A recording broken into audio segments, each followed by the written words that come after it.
you're going to do. Hello, welcome back to my channel. So we were talking backstage a bit. Sorry, we go live a bit late. We were just talking backstage. And Luke said he'll take Højlund at Man City. I'm not. It's guys lying, spinning facts as always. But I was just saying that I think Højlund going to Napoli would actually see the best of him because you have a tolerable team manager around him. I say it right now, right? And we all know it. And Bimo isn't shit. He's a baller. Cunha isn't shit. He's a good player. Sesko isn't actually that bad. He's a very young striker learning his craft still. And for me, he at the wrong club. Fernandez isn't shit. I don't like the guy, but he isn't shit. Most of them players, mate, are not as bad as I think it is. The club is toxic, so any player going there will be shit.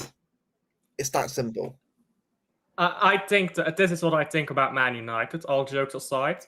I think they just do weird stuff. If they need a left winger, buy a proper left winger, not Cunha. Cunha is more of a 10 than a left winger, in my opinion at least, but fuck Man United. They do weird stuff. Anyway, on to our football clubs, not frauds that lose Grimsby Town away from home in a penalty shootout. Which, by the way, that's just shocking, isn't it? I still haven't clocked that in. Like, they've lost to a 4th division team. We were sat here. I watched the shootout. I was grabbing what's going on. I was like, it's 10-9. What's going on here? How's Onana, mate? Should have at least 6 penalties. Both of us were coping because we were saying, oh yeah, this is embarrassing already. We were coping. We thought they were actually going to win. We were coping. But then they actually lost. Like it's so unimaginable. Even a penalty shootout, we couldn't imagine it. Bro, and by the way, right, Grimsby Town, ironically, are playing Sheffield Wednesday in the round 3, who also beat Leeds United on penalties. So, and bear in mind, Sheffield Wednesday, bear in mind, have barely a squad together because of the issues going on right now, their ownership right now. They're in round 3 because they beat Leeds. So this is what I mean. Like, it doesn't matter how shit you are, mate. In cups, mate, everything can happen. Huddersfield away, mate. Man, go win the Champions League. Yeah. No, you aren't wrong though. But obviously we'll get into that in a bit. We'll discuss that later on. I just think for me, right, I haven't got any chest because I'm not sure where we are right now. I'm not panicking. I'm just like, it's 2 games in. I need multiple games in a week. What we need, right? We need to get some games under our belts. This team needs some momentum. It needs game time consistently. Because I think that Tottenham game we could have done with a Carabao Cup game this week to give us another game to play, to get a Tottenham game out of our heads, win a game, and go on to the next one. I feel like we're at that point now where this team needs more time together, more game time together, not one a week. You know what, though? You know what? You know what our second game was in, was it 2021, I believe? It was Tottenham, wasn't it? No, it wasn't Tottenham, was it? It was Tottenham, and we lost. And we won the league title. Hold on, wasn't it Leicester, though? I swear it was Leicester who lost 4-2 to them. I swear. No, I think that's 21-22. Oh, no, it was 21-22. Our first game at Tottenham away, we lost 1-0. That was it. Yeah. You're right. I don't get this fan base's we're shit. Careful. By the way, that same season we beat Norwich 5-0 the game afterwards, and we beat Arsenal 5-0. Mate, this fan base, mate, needs to calm the fuck down. Yes, we lost the game. Arsenal and Liverpool will drop points. Liverpool, mate, they're dropping points. I'm sorry. They can't keep winning games like that, 3-2 and 4-2. Every time they refereeing, by the way, like Liverpool fans always complain about referees. But I did not watch the game live. I'm not going to pretend I did. But I went back and watched the highlights, and I'm like, yo, these referees, bro, Premier League, what actual fuck are you doing? Because this is not a corruption thing, yeah. People who think this is corruption, no, it's much more simple than that. It's blatant incompetence. I'm sorry, yeah. I look at Spanish referees in La Liga. They're a lot better. They're not good, but they're a lot better. Yeah. I think it's shocking. I mean, how often do referees get fired in the Premier League and get replaced by the best referees in the Championship? Yeah, not often, tell you that. Because, mate, I've seen the referees and League One referees. They're fucking terrible. Yeah, but you know what? You know what you should do? You should fire the worst referees, replace them by the best referees in the division below, and you keep doing that, and eventually the best referees will find their way up to the top. Yep. But we don't do that. Look, the thing is, right, like, and you agree with this. I think, look, don't get me wrong, was I happy losing to Tottenham last week? Of course I wasn't. I want to win every game. I want to win big games, but Tottenham for me isn't where we're going to be, isn't how bad we're going to be. Like, bear in mind, we weren't great that game, we were terrible, but it's not the fact that, we're irredeemable. Mate, watching, from what I've been told, mate, the players were angry themselves at their performance. So I think what it is, right, I think Pep jumped the gun too early on the young team. I know we all want a new team, we all do, but you need to build to that level. We need to get these players more, get them off the bet. Like Shirky for me, right, I wouldn't start them against Tottenham. I think our midfield needed a more combative, more physical midfield, and Shirky wasn't really doing that in that game. I'm not saying he can't do it ever, because again, judging by what I've been hearing, obviously from from some people who don't train him, apparently Shirky's working with, I think it's at Linders, to try and sort of learn De Bruyne's game, which I think is an amazing idea. Well, I'm going to say it now. You can't really replicate Kevin De Bruyne because Kevin De Bruyne, as we both know, Alf, was once in a generation kind of player. I mean, I think Rangers is going the wrong way in his career if he wants to copy De Bruyne instead of being his own player. I said Shirky, not Rangers. Shirky. Oh, Shirky. Still, I think it's Bro, the same Shirky. story. Not Rangers. Yeah, I think it's still the same story. You need to be your own Yeah, no, player. but I'm sort of saying like Rangers and me. Yeah. I think, by the way, Shirky is more of a David Silva than because look, Shirky for me, right? Yeah, I agree. Can you hear me okay at all? Can you hear me all right? Yeah, I think there's a delay here. It's a bit delayed, I think. Yeah, I'm going to leave quickly. You leave as well and just rejoin. I'm not sure if it's you or me. Yeah, okay. No worries.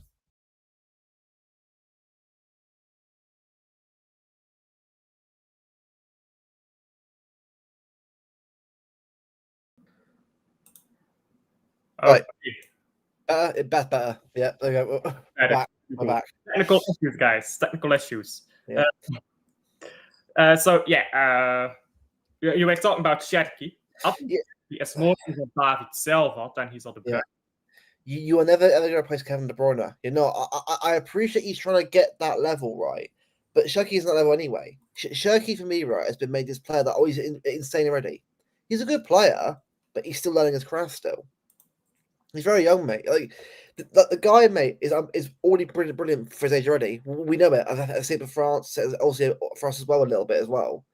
But he's only just came here, mate. He's played what, like 5 games, if that, already. Like that's for me 2 games of the season already, mate. Is far too short sample size to start throwing towards out the pram, panicking. 10 games in, all right, cool. I have a sample size to look over. I can judge more on where we're going wrong.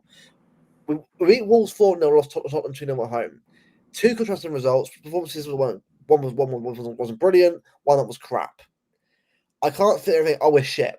We can't do this, guy. We got to have a little bit of a right. It was a great last season. To get last year, forget it. It's in the past now. We're on this season now. We can still, mate, have a good season this year. Win a league title, whatever as possible. But we've got to look at it and think, right, all call out performances when not good by Tottenham. Of course, do it. But don't freak out and think we're fucked. Because it ain't like that right now. I don't see people doing this for when we win. I don't see people going with winning the league title after we beat Wolves 4-0 and we always beat Wolves with a big score, just like we always lose to Tottenham. The Spurs loss to me told me nothing about our team. Like, but we should have won. I'll disagree. I think it told us a lot. I think it told us John Stones is not the player he used to be. I think Diaz and Stones together can't work. Maybe alone they can both work, but together not. I think it told us how great Ait Nouri was, because we completely lost control when Ait Nouri came off. I think it told us that midfield maybe lacks a bit of experience, since none of those three players in that midfield have played a full Premier League season. I think it shows that our wingers, while good, they're a bit reliant on their fullbacks overlapping. I think it told us a lot. But if you can take all of that, and we have the players available to fix all of those problems. You take all of that, you look at it in training, you look at it in the coaching dressing room and all that stuff, you can fix all of these problems. All of the problems I saw in that Spurs game can be fixed by 1 or 2 minor tweaks and playing the correct players. That's what I think. So that's fair. I didn't mean we didn't have anything. Of course, we did. That's something again. I don't know why I said that, but like, it's more the fact that Tottenham for me isn't a parameter. I'm like, oh my god, we're crap. Call me Tottenham. Tottenham as well, by the way. I played a lot more games together in this new system than we have what we're trying to do with Pep. And that's an excuse, by the way. It's a fact. At the moment, we're still trying to work out our best team. Tottenham obviously brought Simmons in. Obviously, today was a big move for them. Tottenham are building obviously a different team to us, different style of play. Frank's style of play has always been something that issue we've been in the past. Brentford. By the way, I went on Savos, channel member only show. He does one every week. Yeah. And he asked me about Akanji.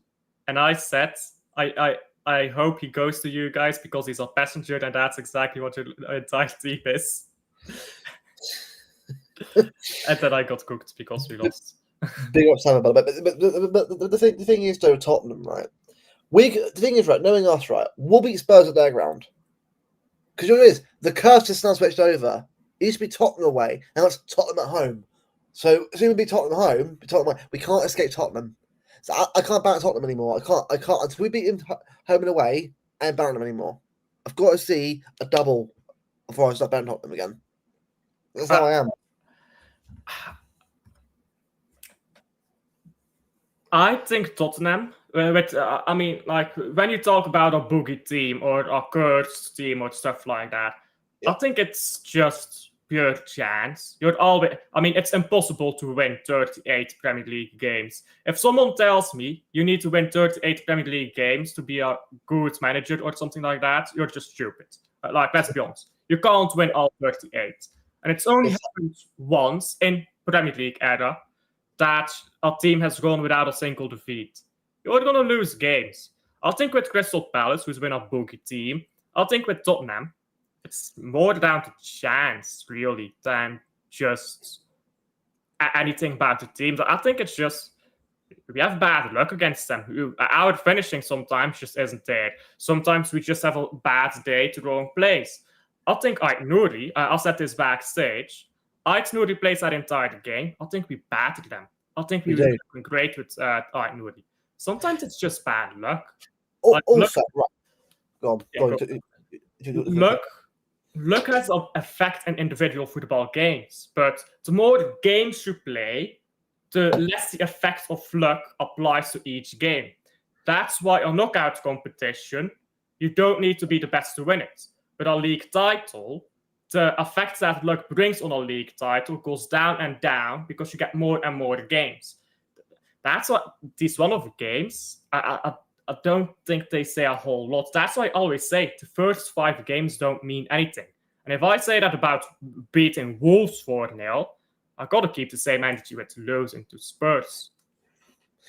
Yeah, well, this also, right, I'm not going to be sitting here. I saw some slander on my move. She was like, come on, man. Like, yeah, you should probably have scored, bro. But we're actually, mate, like, this fan base, mate, one bad game, they're done. Like, I'll tell you, right, so Savio's staying. That's confirmed now. Obviously, Rodrigo's obviously not come in. It is what it is. I'm moved on anyway, ages ago anyway. Savino, for me, right, will be an important player for that left wing. For me, left wing, I'm done with him right wing. He's a left winger. He's played better on the left wing. Honestly, we know it as well because we've seen him on left wing a number of times. And he's done pretty well. He actually got some goals there, assists. He's played pretty well there. For me, LB actually said something pretty interesting about that because you know how we played Raheem Sterling on the right wing, but if he lost his confidence, we'd put him on the left. You know how we used to do that? We could do that with Savio. Just if Savio is low on confidence, put him on the left, let him grow confidence by just crossing balls and getting the assist because it gives you confidence. You are a touchline winger and you get a bunch of assists. Bro, you can play shit. He's better than Doku. I'm not. Oh, but Doku. Fuck no. I'm sorry. I've watched Doku too many times now. The guy has all the pace dribbling in the world, mate. If he can finish a chance to make create assists, he'll be one of the best wingers in the world. But he can't because his head is all over the place. And again, I'm not saying him as a person. I'm sure he's a lovely guy. The problem is, mate, it's on the foot. Yeah, well, it is what it is. But the thing is, though, mate, we both know, right, that the guy has the pace and the dribbling ability to against anyone in the world. The problem we've got is that every time he gets past the man, it's the final ball. Now, yes, he gets marked all the time. Well, it's up to him to find a way around then. Or we give an option, so someone goes over there, says, right, pass me the ball, lays it off, and then he makes a run. Can I tell you, mate, the amount of times that he can make runs, like Leroy Sané, right, play on the left before Doku did, right? Obviously, before that, Jack as well, but look at Sané. Sané had the pace and power, but he made the runs. He's like, right, if he's patient, as soon as Boris Silva found him, over the top ball, we made the run. Doku for me does do that at all on left wing. He's like Haaland does, make the runs. The wingers seem to making the runs, and Ryan does Turkey. But it's the problem with Haaland and Doku, yeah. Haaland, because I've seen this year with Doku. Haaland makes us run to the inside post. The centre back is on Doku. Doku takes the shot. I think this was. I mean, both of these chances were in the same game, by the way. I can't remember the game. I'll have to look it up. But Doku shoots. When Haaland makes the run, centre back is on Doku, means Haaland is free. Doku shoots. So the next time in that same game, Haaland runs to the far post. Now the centre back is coming with Haaland. Doku is free to shoot. Haaland thinks, okay, Doku wants to shoot. I'll make space for Doku to shoot. Now Doku passes to Haaland. The problem is, Haaland does not know what Doku wants. Haaland will make one run for the Doku. He'll do something random. Then he makes the next run. Doku again does something random. You can't infer what randomness does. And it's the other thing, If Doku always does the same thing, he'll get caught out on it because he's no Arjen Robben, is he now? You can be a one-trick pony. Look at Bukayo Saka. He's a one-trick pony. But who cares? You can't stop him from doing it. You know he's going to cut inside and score. But what are you going to do to stop it? Nothing. But Doku is not that guy. Let's be honest. So that's why I want to see Savio and Bob on the wings. Like, obviously for me, right, look, Bob this season for me will be the test to see, right, let's see where he is. Because I think he has to get a few. I think so far, look, first game, brilliant. Tottenham, he wasn't great, but I think he probably did the best of a bad bunch against Tottenham. I thought he did all right against Tottenham. The problem is, though, the whole team wasn't great. So I can't blame individual players on that game. The whole team was crap. It wasn't like players turned up, we got away with it or draw, and players were shit.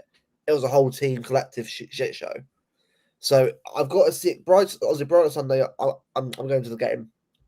I want to see a bit more character from the wingers. I think defensively, I know what to expect anyway. It is what it is. Like, we all know if our style of play, it'll be counters on us. It's up to us to try and deal with that and stop it.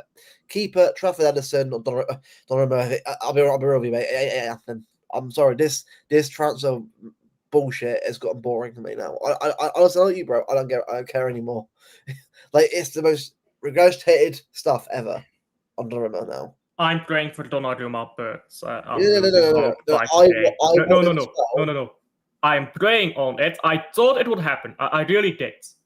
But I think as the days tick it, I'm losing and losing confidence. If we don't get a here we go on Donnarumma in the next 12 hours, I'll say it's not happening. Because the thing is, right, what are they doing there? Listen, mate, I'm sorry, why is he still here? Oh, but his head's not here anymore. I need a goalkeeper who wants to be here. I mean, he's not even starting ahead of Trafford. That's what I mean. And again, I like Trafford. I think I think in the long term it'd be great. Tottenham wasn't all down to him. But he made a mistake. Obviously, that he should have done a lot better. We've not passed it short like he should have done. But Trafford for me will only get better as a goalkeeper. He will get better as a goalkeeper, and much more better in our team. And with a much more settled back line, obviously with Diaz, whatever, it'll get better confidence with those players. The problem is though, it's not up to him yet to do that yet. He needs someone like Donnarumma to learn more off of from that experience of playing at a high level. So in a couple of years' time, mate, he's number one at 24 years old, 24 years old, going into his like best years of his career. England number one probably at that point. World Cup or no, probably the Euros are England. I can't see him being number one at World Cup. I think Pickford last year is at the World Cup this summer. Speaking of World Cup, what do you think of the England squad? Right, I'll be real. I love the youth players coming through like Lewis Skelly and that, because I think England long term defensively will be better when the young players get a bit older, like Lewis Hall, like Mento. I think we'll see a better defense in the long run. Stones, I'm like, oh, just not again. Please, please, touch wood, please. John Stones injury for England. Here we go, confirmed. But no, and then Henderson, what 35? What? Just play someone like look. Dean Henderson or Jordan Henderson, bro. Like no, Anderson and Gibbs White Forest, good. Water and Palace, good. Okay, all young players that gets better more Premier League time. Obviously, no Foden, but I think that's because obviously injury and that kind of stuff. Obviously, he's back fit now. I'd rather not. I think what's so about that? I think Tuchel said I think he'll play. Is it in October probably if he's fit? So it's not a case of it being dropped. I think it's just injuries. Say a Palmer, say a Saka. Obviously, also Bellingham. So remember, like our key players that are usually there aren't there. So I'm not going to judge this England team on the 2 games, but I think the squad overall, mate, is a very talented squad. We all know that. But as per the England, mate, it's the execution of that squad that where it counts. Now, in terms of the squad for these games, look, we should win them. Then Senegal beat us 3-1. So what do I know, bro? You know what I mean? So it's a case of, mate, like I just want Stones fit, mate. Please don't get injured again. I can't bother with another year of Stones. Me, I think either way, mate, this has to be John's last year for me. Has to be. I mean, I don't want to be rough on John Stones, but I think he would have been the best Premier League centre back ever. I'm not talking about one of the best. If he was fit, he would have been the best ever Premier League centre back. He would have been better than Company. He would have been better than Leo Ferdinand. He would have been better than Van Dijk. And I'm not talking about margins here. I'm talking about just clearly better. However, he's always injured. And he's 31 now or 32. That catches up with you. He's not the same player. He really isn't. A lot of players aren't the same players. And we need to get rid of them. Zuma will be there. Vito Hayes will be there. I'm not even kidding you, yeah. I looked the game again from Nice with Jumaba. I watched it on replay. I didn't watch it live. Bro, I think he's the best centre back in the world, excluding any centre back over 25. I think he's better than Josko at this point, bro. I'm not even kidding. He's unreal. I don't see him make mistakes. That's big break because Josko is also very, very good as well. Yeah, I agree. But I think Vardy, always back fit, will be a massive plus for our team because I think we need him. Like, I'm not being funny here, but do I trust Stones and Vardy more? Right now, if they're both fully fit, I'll put Josko over Diaz right now. And they're like, oh, but Stones if playing like into DM midfield, sure. So the pace. Oh, you're there's fit an fast. idea. Yeah. Guardiol, Diaz, and then Stones in the DM. Stones, Reinders, and I don't know whoever you want to put in 10. Or obviously Rodri when he's fit. Play Rodri as well. But yeah, that's when That's Rodri that's did. by the by. That's when we get to that point of Rodri. Yeah. But this thing, like, our squad isn't shit, by the way. It's a very, very good squad still. Obviously, you could players here now like to get in, but it's not a major. I think most of the rebuilds have been like done anyway. Obviously, when players go, we'll replace them again with other players. But the squad itself is actually it's quite young now. It's like most. Obviously, there's still older players that need to go. But I mean, let's make a starting 11 here. Let's ignore injuries for now. Yeah. Trafford, how old is he? 22? He's 22, 23. Yeah. 23. Ait Nouri, Guardiol, Gustinov, I guess Lewis right back for now. Bilbao right back. Nico Gonzalez, Tijani Reinders, who's the oldest player in this team that I'm making. He's 27, which by the way is not old at all. That's almost prime years. So, and then 22-year-old, I believe, Sherky or Foden, whoever you want to place in there. Foden and Bob and Haaland. That's an entire 11. The oldest player is 27 years old. So, bro, we have actually we have. I think the rebuild itself. I think credit where you. We have done pretty well with it. The issue I got is if we bring them Donnarumma, I'm happy because Rodrigo, but I'll be real with you, right? Savio, I'll take another year because you know what? Last year, crap team, I've done pretty well. It was a lot more goals, obviously, but I reckon a better team now going forward probably get more goals anyway. I just think for me, right, having a goalkeeper who's there with Trafford to give that experience and that kind of confidence, like Donnarumma will do, is so important. Like, but UCL nights, mate, at the Bernabeu, mate, we need Donnarumma there. Because if it's Edison right now, we're fucked. If it's Trafford, well, I don't think we're fucked, but that's a massive, massive, massive job he has against Mbappe, Vinicius Jr. and Rodrigo. I'm not saying he can't do it. I've seen keepers do blinders from like lower league teams to go down and blinders there. For me, it's the making of you at the Bernabeu. So it's not. I'm not necessarily going to panicking. I've got an idea. Put Ederson on the pitch at the Bernabeu, get spanked, get him sold. There you go. Get in. Come on, yeah. Look, tactical loss. I'm sorry, right? I've got to argue as well about Ederson, right? Oh, if he goes, we're fucked. No, we're not. I'm sorry, right? Ederson, for me, has been a brilliant goalkeeper, right? But the style of play we had when he first arrived here was different. We're at a point where football has changed again. It's evolved into something else. I don't think you really need a ball about keeper anymore. I agree. I think we need a keeper more like a David Raya who stops shots. The reason I bring up David Raya is not because he's a great goalkeeper, but because Mob Bose is decent goalkeeper. Is decent. Mob Bose tells us daily reminder: Arsenal are going to beat you. Now, I think this guy rage baits me, and I fall for it too easily. So I'm not going to bite this time. I will not bite this time. James McConnell of Liverpool on loan to Ajax. Which is James McConnell? He's a young player. I think I've heard friends Liverpool fans that have said to me like he's a decent player, but he's not. He's nowhere near the level of Liverpool. It'll be a loan deal, then sold on at some point. Like like McAtee. Like, you know. And by the way, right, I'm watching Forest this year in the Europa League. I'm watching McAtee and see how he does in the Europa League.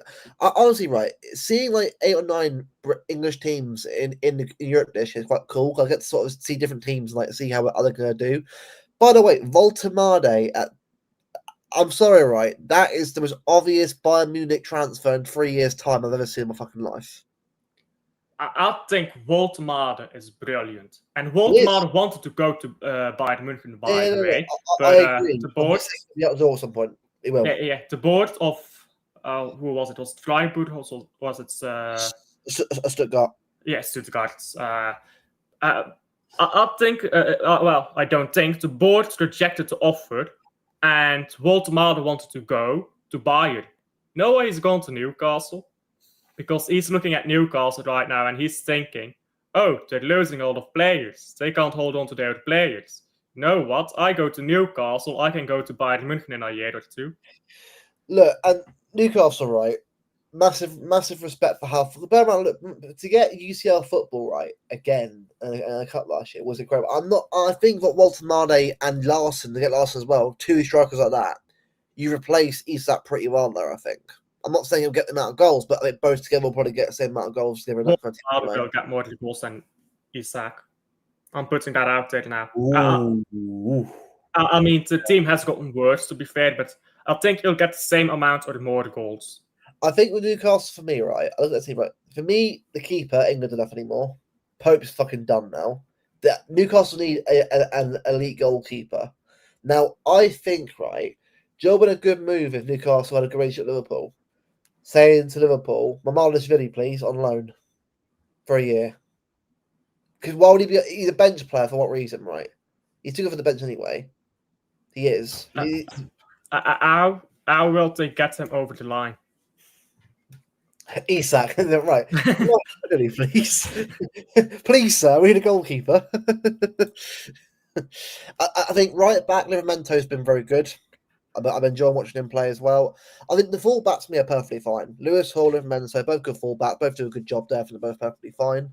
I think centre backs though, Botman's good, but also been quite injured as well. I think also is it Malik Fiore as well as a good centre back. So they've done pretty well in the back line, I think, so far. Midfield of Sandro Tonali, Guimaraes, and Jolinton. I think one more midfielder that's of class quality, but it's Jolinton would probably be good. The attack, Harley Barnes is fine as a backup, but as a starter, no. Anthony Gordon for me is very hit and miss. In that red card at Liverpool was terrible. I think Elanga and Murphy are good for wingers. I think Elanga's a weird one. I think he has to. He has a lot to prove now at Newcastle. So again, it's not. It's not. Is it a bad team? No. Is it a top 4 team of a year? No. Is it a Champions League team? No. That's the problem. They're in the Champions League. The midfield is usual level. Guimaraes, Tonali, and Linton. The goalkeeper definitely fucking not. Defense is more Europa League level. I mean, Europa League and Conference League level. And the attack is definitely Conference League level, Europa League level. I mean, yeah, that's our problem. That's our problem. They're in the Champions League here, and when you're in the Champions League, it is difficult. You drop more points than if you're not in Europe. Because look, I don't know. You and me will do a lot of watch-alongs for European games or in Champions League. I'll be watching you anyway. Your European games. So we'll say as it is, right? Of all the 6 teams, English teams competition, right? I think Liverpool do very well. They always do. I think Arsenal will do well again. I think Arsenal, are definitely learning from previous years now. I think they'll definitely be in the competition for quarters and finals again. Semi, we'll see on that, but we'll see how everyone is. City is more of a question mark. I won't say. I think we got the group this time, and then I think top 8 will happen this time. I think it will happen this time. I think so too. I think we've got a lot of winnable fixtures. I think we should. There are like 15 points there, so 5 games. Where I think we're on paper at least certain to win. And also, I think the squad last season learned last year. Look, Tottenham. Look, I know people say, "Oh, Tottenham." We just started the season, lads. Let's chill a bit on that. 10 games in, let's see where we are. But I think already the squad's a lot more confident in itself now. I think the mentality will take time to build. Because I said before, you're not building back the mentality of unbeaten for 3 years Champions League again without a bit of time. Which was it before, mate. Carabao Cup, Huddersfield away for me is one of the most important games of the season. Which must sound mad, but hear me out. The Carabao Cup, mate, could be the salvation that we need of confidence in this team. Imagine the team win the trophy, right? Like Pep's second year of his own era of squad. It got us towards the league title, mate, because that's what it does. The Carabao Cup, for me, right, is one of those trophies that you need to win to get confidence going, the mentality back in the squad. Huddersfield, for me, I would play a strongish team and get the job done. I know the kids are there, right? But I'm like, you know what? If we're at home, Huddersfield, fine. Away from home, no. Because Huddersfield away, the fans are a bit behind them. You got. I know it's UCL, but I'm thinking of the squad overall and being in competitions. I mean, against Huddersfield, these teams are less athletic. Like they don't have the same pace and power, So I think you can get away with playing a bit of an older team as long as it's technical ability there.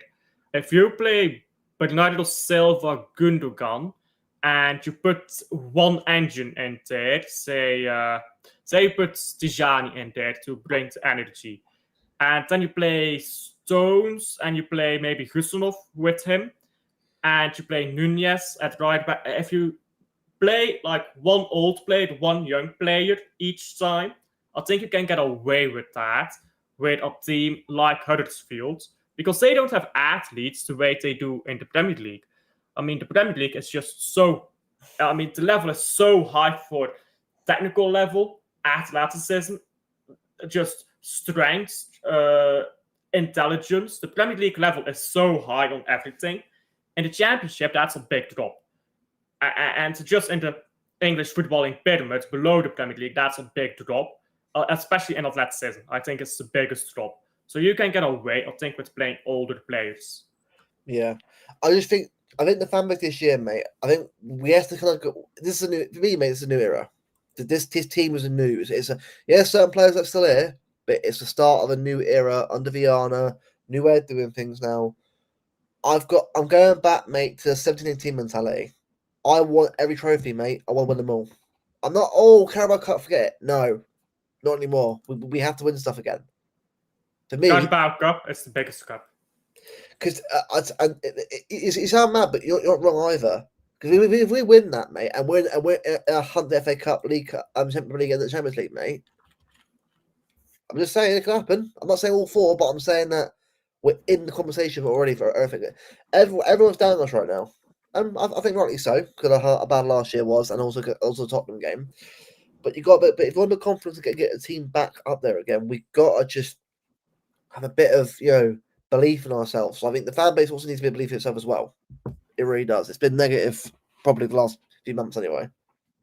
Yeah, I think we just need to get some good games in here together and show that we learn from our mistakes. I think that's a big one. Yeah, against Tottenham, we made mistakes. Okay, fine. Second game of the season. Show we learned from them.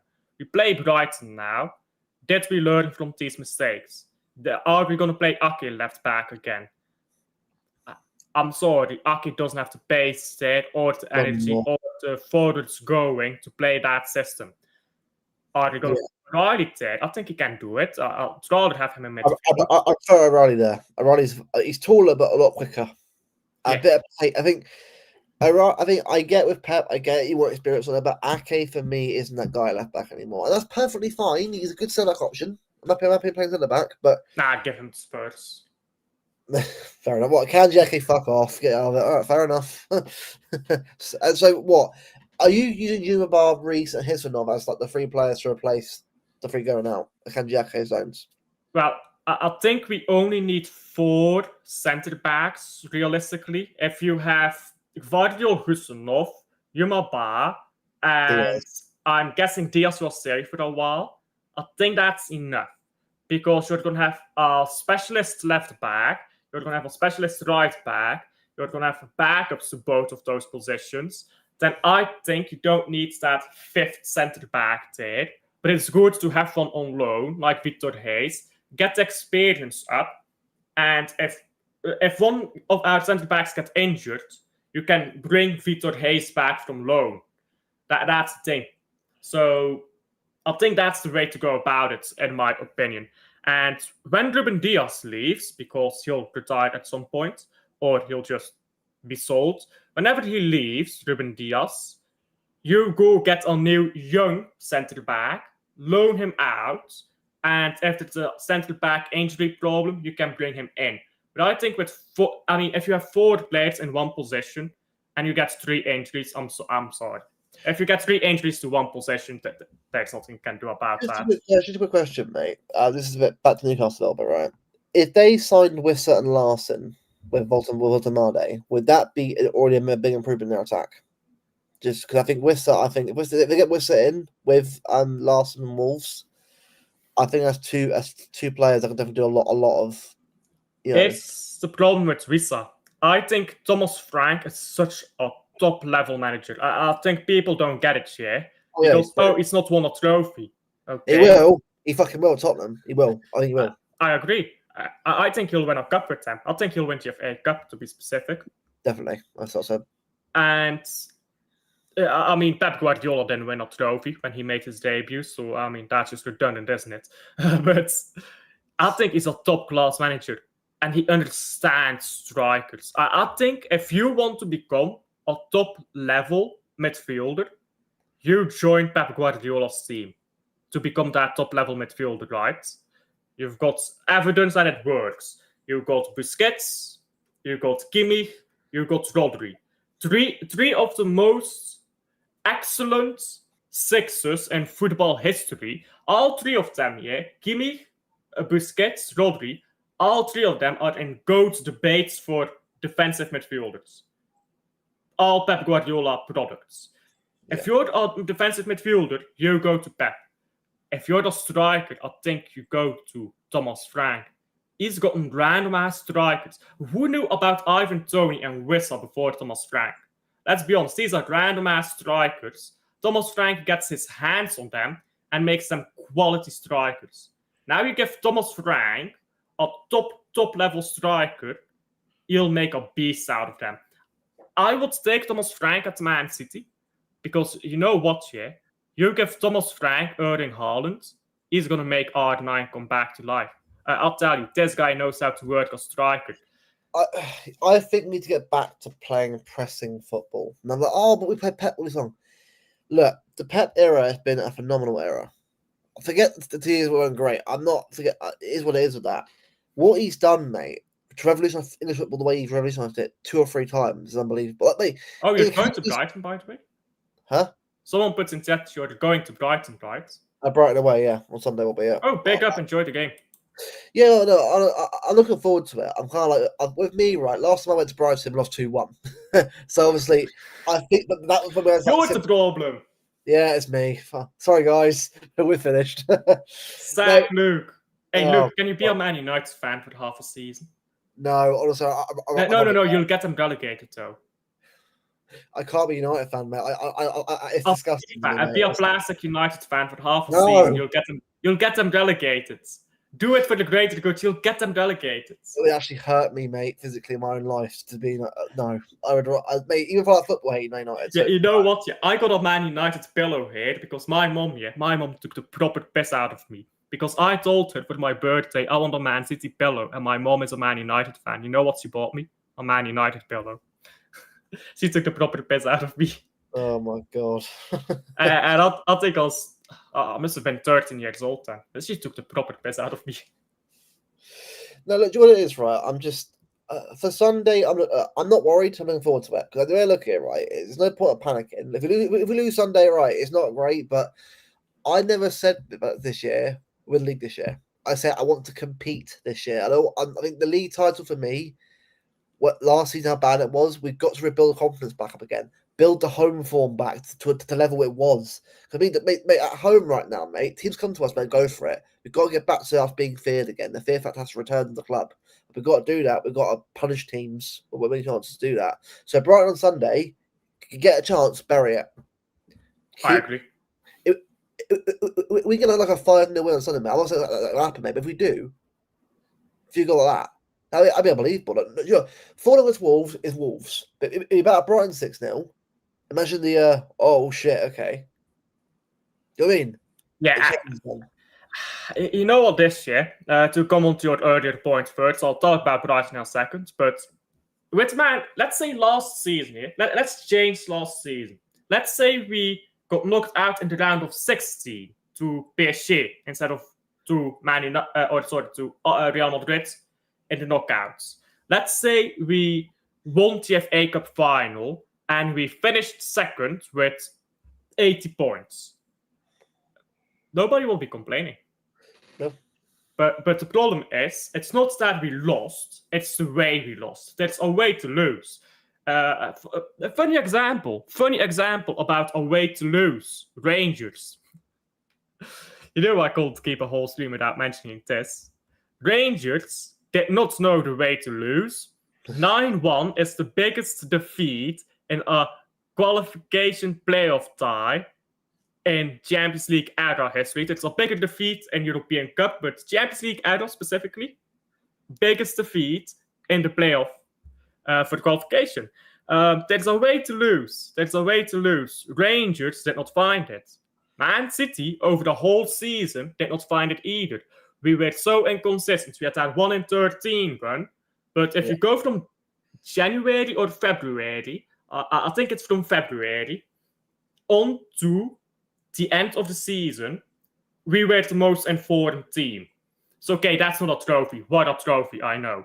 But the point is, you have that first 5 games where we're brilliant.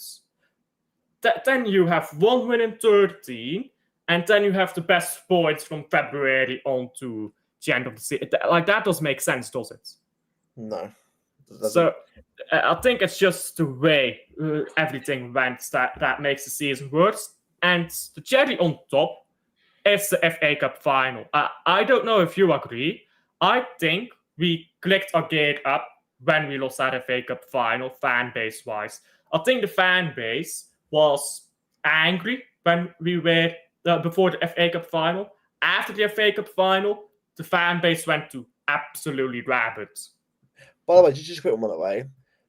Gonzalez, Nico G, has won more ground duels than any other player in the Premier League this season so far. 19 contested, 15 won, 78.9% success rate, and also been 100% of his take on it. People say he's been shit. I think he's done right. Huh? Why not trophy? Yeah. I'm being toxic now. Why not trophy? But Nico G for me, right? For me, the more games you play, I know this is a bit of a random point, but it's why I'm not panicking a lot about the season. Look, I think a final was bad, but even if we won the game, I think I've been a bit negative. Anyway, it would have been because last season was so bad, mate, that the fan base mate had a fucking meltdown on itself.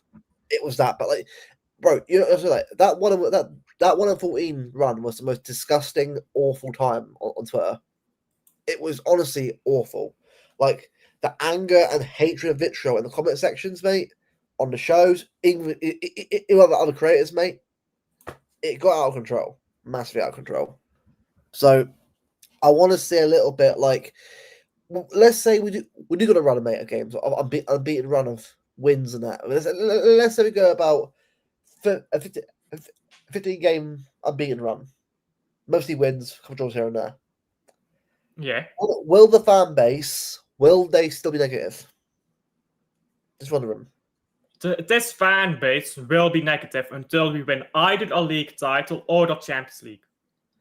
See, with me, Carabao, I'm happy because it's a trophy. I am too, but this fan base won't be. Yeah, because you're thinking, oh, we're bloody spoiled. No, trust me, any trophy you get is brilliant. Community Shield, a trophy, not counting that. FA Cup and League Cup. Neither is Conference League, Chelsea. It's a trophy, though. Is it? No. Is it? Well, by definition, but yeah, but you know what I mean, though, like for me, if we ever played, mate, in Europa League, mate, and won it, I'd be buzzing. It's a trophy. At the end of the day, mate, you can't help what you have to offer to win. You know what the difference is between the Europa League and the Conference League? You get qualified for the UEFA Super Cup. There you go. Therefore, Conference League, what a trophy. What that is for Chelsea. But honestly, right, I just want this team, mate, to improve. I want to see like we're actually improving as a club and as a squad. I'm not too bothered about results. Obviously, they're important. Of course, they are. But I'm not losing my shit. I'm just gonna think, right, let's see how it goes. If we're not improving though, mate, and mistakes being made, we're not learning from them, then I have to ask questions of the manager, the staff, and the players.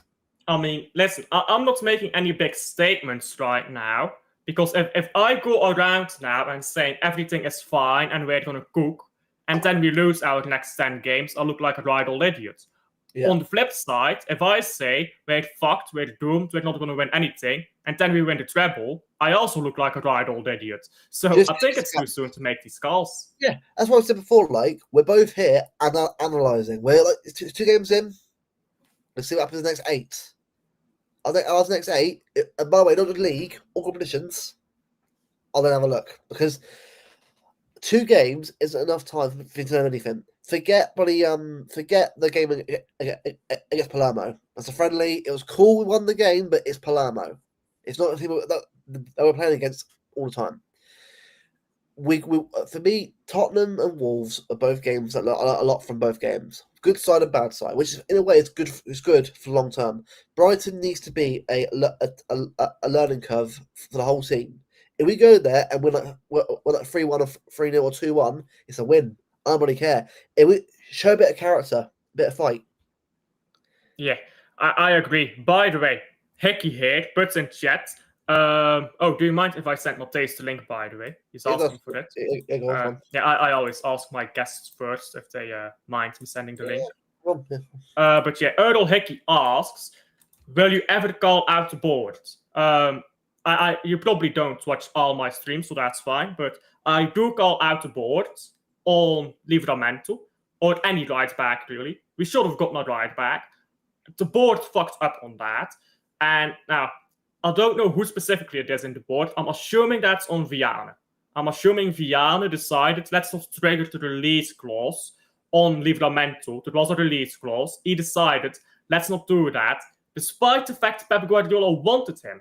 I think that would have been brilliant for Pep Guardiola to push in and say, I want him. So yes, I blamed the board on Livramento. But okay, you don't get Livramento, fine, one mistake. Rectify your mistake by getting a different right back. We didn't do that. So for that, I call out the board. And I call out Soriano.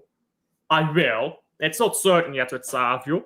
If we do not sell Savio for the ridiculous amounts of money we're being offered, I'll call out Soriano for that. And I honest to God think Pep Guardiola could turn Savio into a better player than he actually is and save Soriano a lot of trouble there, a lot of critique, because that's just woeful, the amount of money he's been offered, and Soriano to say no. So yes, I will call out the board. Absolutely, I'll call out anyone. If anyone does something wrong, I'll call it out. Absolutely. Yeah, I sent you the link, by the way, Matthijs. Yeah, I can't get carried away. I can't get upset. We gotta just wait, because I don't feel like, oh, but you can't wait. You got to just. I'm not. If you want to judge this team now, that's perfectly fine. I'm not saying you can't do that, but we gotta be fair. I do think we've got to remember, like, it's 2 games in. I can't start panicking. Like, yeah, I've got to see it. If we're getting progressively worse again, mate, like when that awful run, of course, feel free. But it's too early for me to know where we are. It's why I said about the league. I'm not sure yet or anything yet. I've got to see more before I decide, you know what, I'm certain where we'll be. I think by November time, one idea where we are, I think. You know what, Jay? This is where I'm not sure, because I'm not sure about that, to be honest, because I think what we do as fans is sometimes we say things without actually thinking about it. I think this is one of the things as well. And by the way, from Jet here as well, can Colo not see the high line? It's ineffective. Colo is working with your attackers. I might be wrong here, but isn't Colo working with your attackers? Pretty much, yeah. I think it's Linders is doing the whole lot of it. Yes, so that'd be Linders to call out. Now, I don't think this high line is ineffective. I think it's ineffective with the players we have. I mean, not with the players we have, with the players we played. But that's one game. It's still do. You know what you do? We right now need to go and play Gusnov and O'Reilly, and voila, high line can go. Yeah. Matthijs said 5 minutes, by the way, so he'll be here soon. Right. I want to win the Champions League again. We all do. Listen, we all want to win. The fan base has lost faith in Guardiola. I don't know if that's true. I think some, and listen, you know my position. Some definitely have. Definitely have. But I think, but I'm gonna be real with you, mate. This is what I'm gonna say about that. When he does go, I don't want to turn into United. It's kind of like, I'm not saying I want Pep to stay. I'm kind of like don't want the fan base to turn into United and start wanting everyone gone as soon as things go back. Obviously, Amram's different because that's a fucking mess in itself. We haven't learned at all from mistakes at all there. Yeah, it's a crap squad, but you can still make most out of that squad. Do a bit of results out of it. I think you can. So I just think with me, right, I'm not too bothered when he does go. I'm not someone that panics. Oh shit, he goes, we're screwed. I'm like, no, if he goes, he goes. It is what it is. Like we'll still be here. Like, here's the thing. Everyone thinks that people think, if we let Pep go, it's over. It's not. It will. It might drop a little bit, but I think the reality is. Here's a crazy statistic. I love saying this statistic. I think you already know what I'm going to say. 1968. Since then, Man United has had one title-winning manager, Alex Ferguson. Yep. Man City, 4. That's the difference. Alex Ferguson was Man United. Man City has had Joe Mercer since 1968. Has had, I was going to say Pellegrini. It's Mancini first. Has had Mancini, then Pellegrini, and now Pep Guardiola. That's 4 different managers, which, by the way, is the most of any Big Six team. Because Chelsea is only 3. And Ferguson, by the way. There's 2. It's 2 managers United. Busby and Ferguson. Since 1968, no. Oh, sorry, yeah. Because if we go back, Man City also has another title-winning manager. I actually forgot his name. I should know it. It's because we got relegated next season with you know what? Yeah, Man City is the only reigning champion to ever get relegated in England. Imagine the fan base back then. It's over. We're the league relegated. It would be the most funniest 2 years ever. You win the league, get relegated the year after, mate. If YouTube was around, maybe that was 100 years, it'd be funny. Honestly, it'd be funny. Bro, if they need to bring back, the old football years, and they need to do AI simulations of what Twitter will be like. I want to know what football Twitter will be like. What does Kickass this season think about City right now? What does Colin Bell, whatever, at Colin Bell, whatever, think? Like it would just be the most. Bert Troutman FC. What does he think of the City form right now? I want to see how a Twitter fan base would react to Man City losing the first game in the European Cup that we ever played to a random team that got relegated the next season. Bro, our first UCL game, bro, was Napoli, wasn't it? Napoli at home. Yeah, but in the European Cup, we played some Turkish team and we lost pretty bad against them. I'm talking 1969. I remember playing. Was it a Faroese Island team? What is it? The Europa League thing? Was it? I can't remember who it was. But a Timazora. How was it? Timazora. See, I remember some of these games. Like, do you remember that at all? Timazora? No, I don't. What year are we talking here? 10-11 event. 10-11. I should remember that. Are you sure it's 10-11? I'm pretty sure it is because I was your Europa League event that year. Let me check. I can't remember that. Sure, it is. Or it's 9-10, but it's one of the 2. And that was group stages. So look, competitions. Yeah, playoff round. It was a Romanian team, Timazora. I can't remember that. And that year we had Lech Poznan, Juventus, and Salzburg. Yeah, we played against Juventus, a Polish team, and Salzburg. I remember that. I can't remember playing against a Romanian team. The team that we got the Poznan from. Yeah. So we got that Poznan way back. Was that during the cup when it's cup that we adopted that from them? I think so. Because obviously after that, played Aris, beat them, and we after Dynamo Kiev after that. So yeah, I've never seen this game. Timazora, what? You know what, right? I remember. Timazora watch along. Why watch along to 11 game? No, I remember. I remember the group stage. I've never seen this game. What the fuck? Right, this is our team right in that game. Hart, Zabaleta, Company, Lescott, Colo Torre, Gareth Barry, David Silva, De Jong, Yaya Torre, Adebayor, Tevez. That's a great team. That's a great team, by the way. You know what I think? You know what I think it is? I think it is because in 10-11, I would have not been in football as deeply. I was watching football, but not as interested. I probably didn't know that it was playoff games. I Their probably thought it was keeper, just bro, group was stage. Pantilimon. Their keeper was Sorry, who? Pantilimon. Timisoara's keeper was Pantilimon. The big 6'7", like Romanian beast of a goalkeeper. God, if you know, you know. If you know about Vintage football watch-alongs coming up, guys. We'll be doing. if for that shit, I'm fucking tuning out. I'm watching Old City, Old City. We'll be doing the 1970 Cup Winners' Cup final soon. Coming up. You know what? I can find that full game legally, illegally actually, but for free though, for free. If you guys want. Oh, by the way, right as well. Who did we play in the Europa League knockout games? There were two teams. In 11-12, who won the league? 11-12.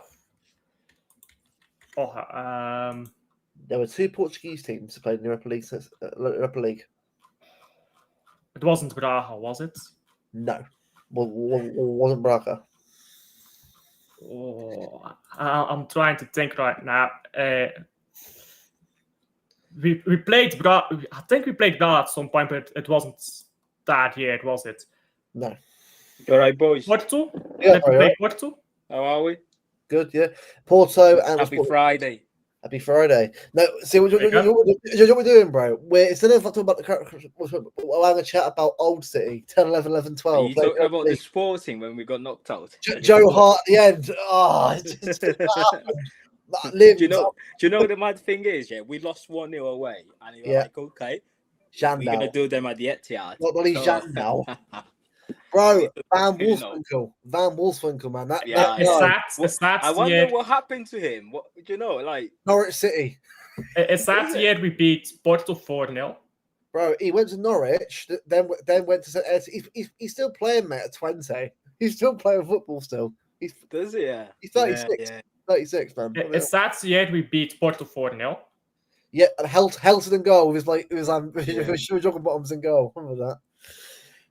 That's going too far back. I can barely remember. To be fair, I think we had one of the toughest group for the first year in the Champions League. We had like Real Madrid, Dortmund, Ajax. It was Bayern, Napoli, and Villarreal our first group, I think, and then after that was Ajax. I think. Yeah.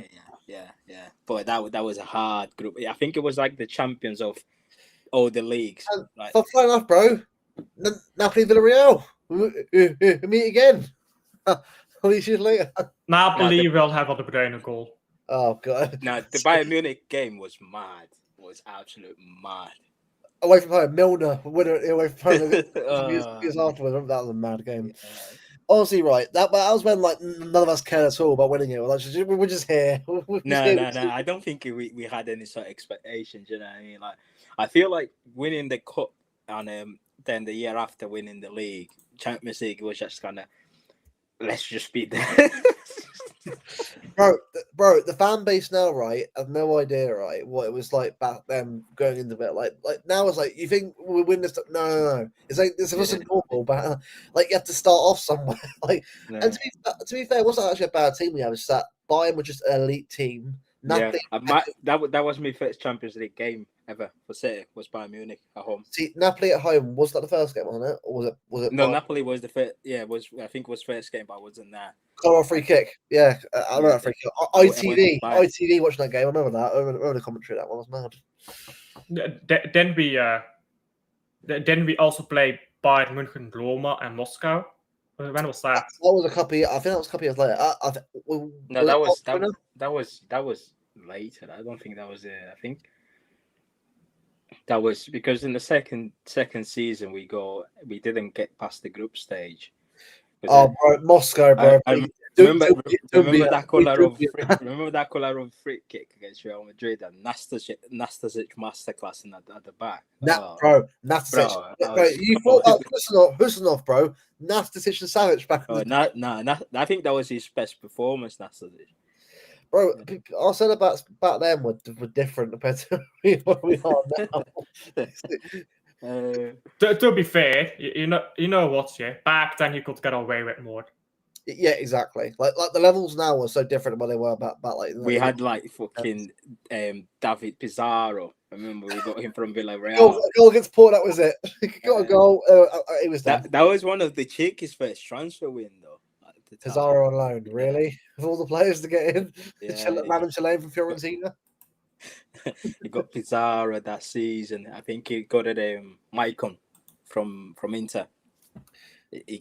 Maicon came.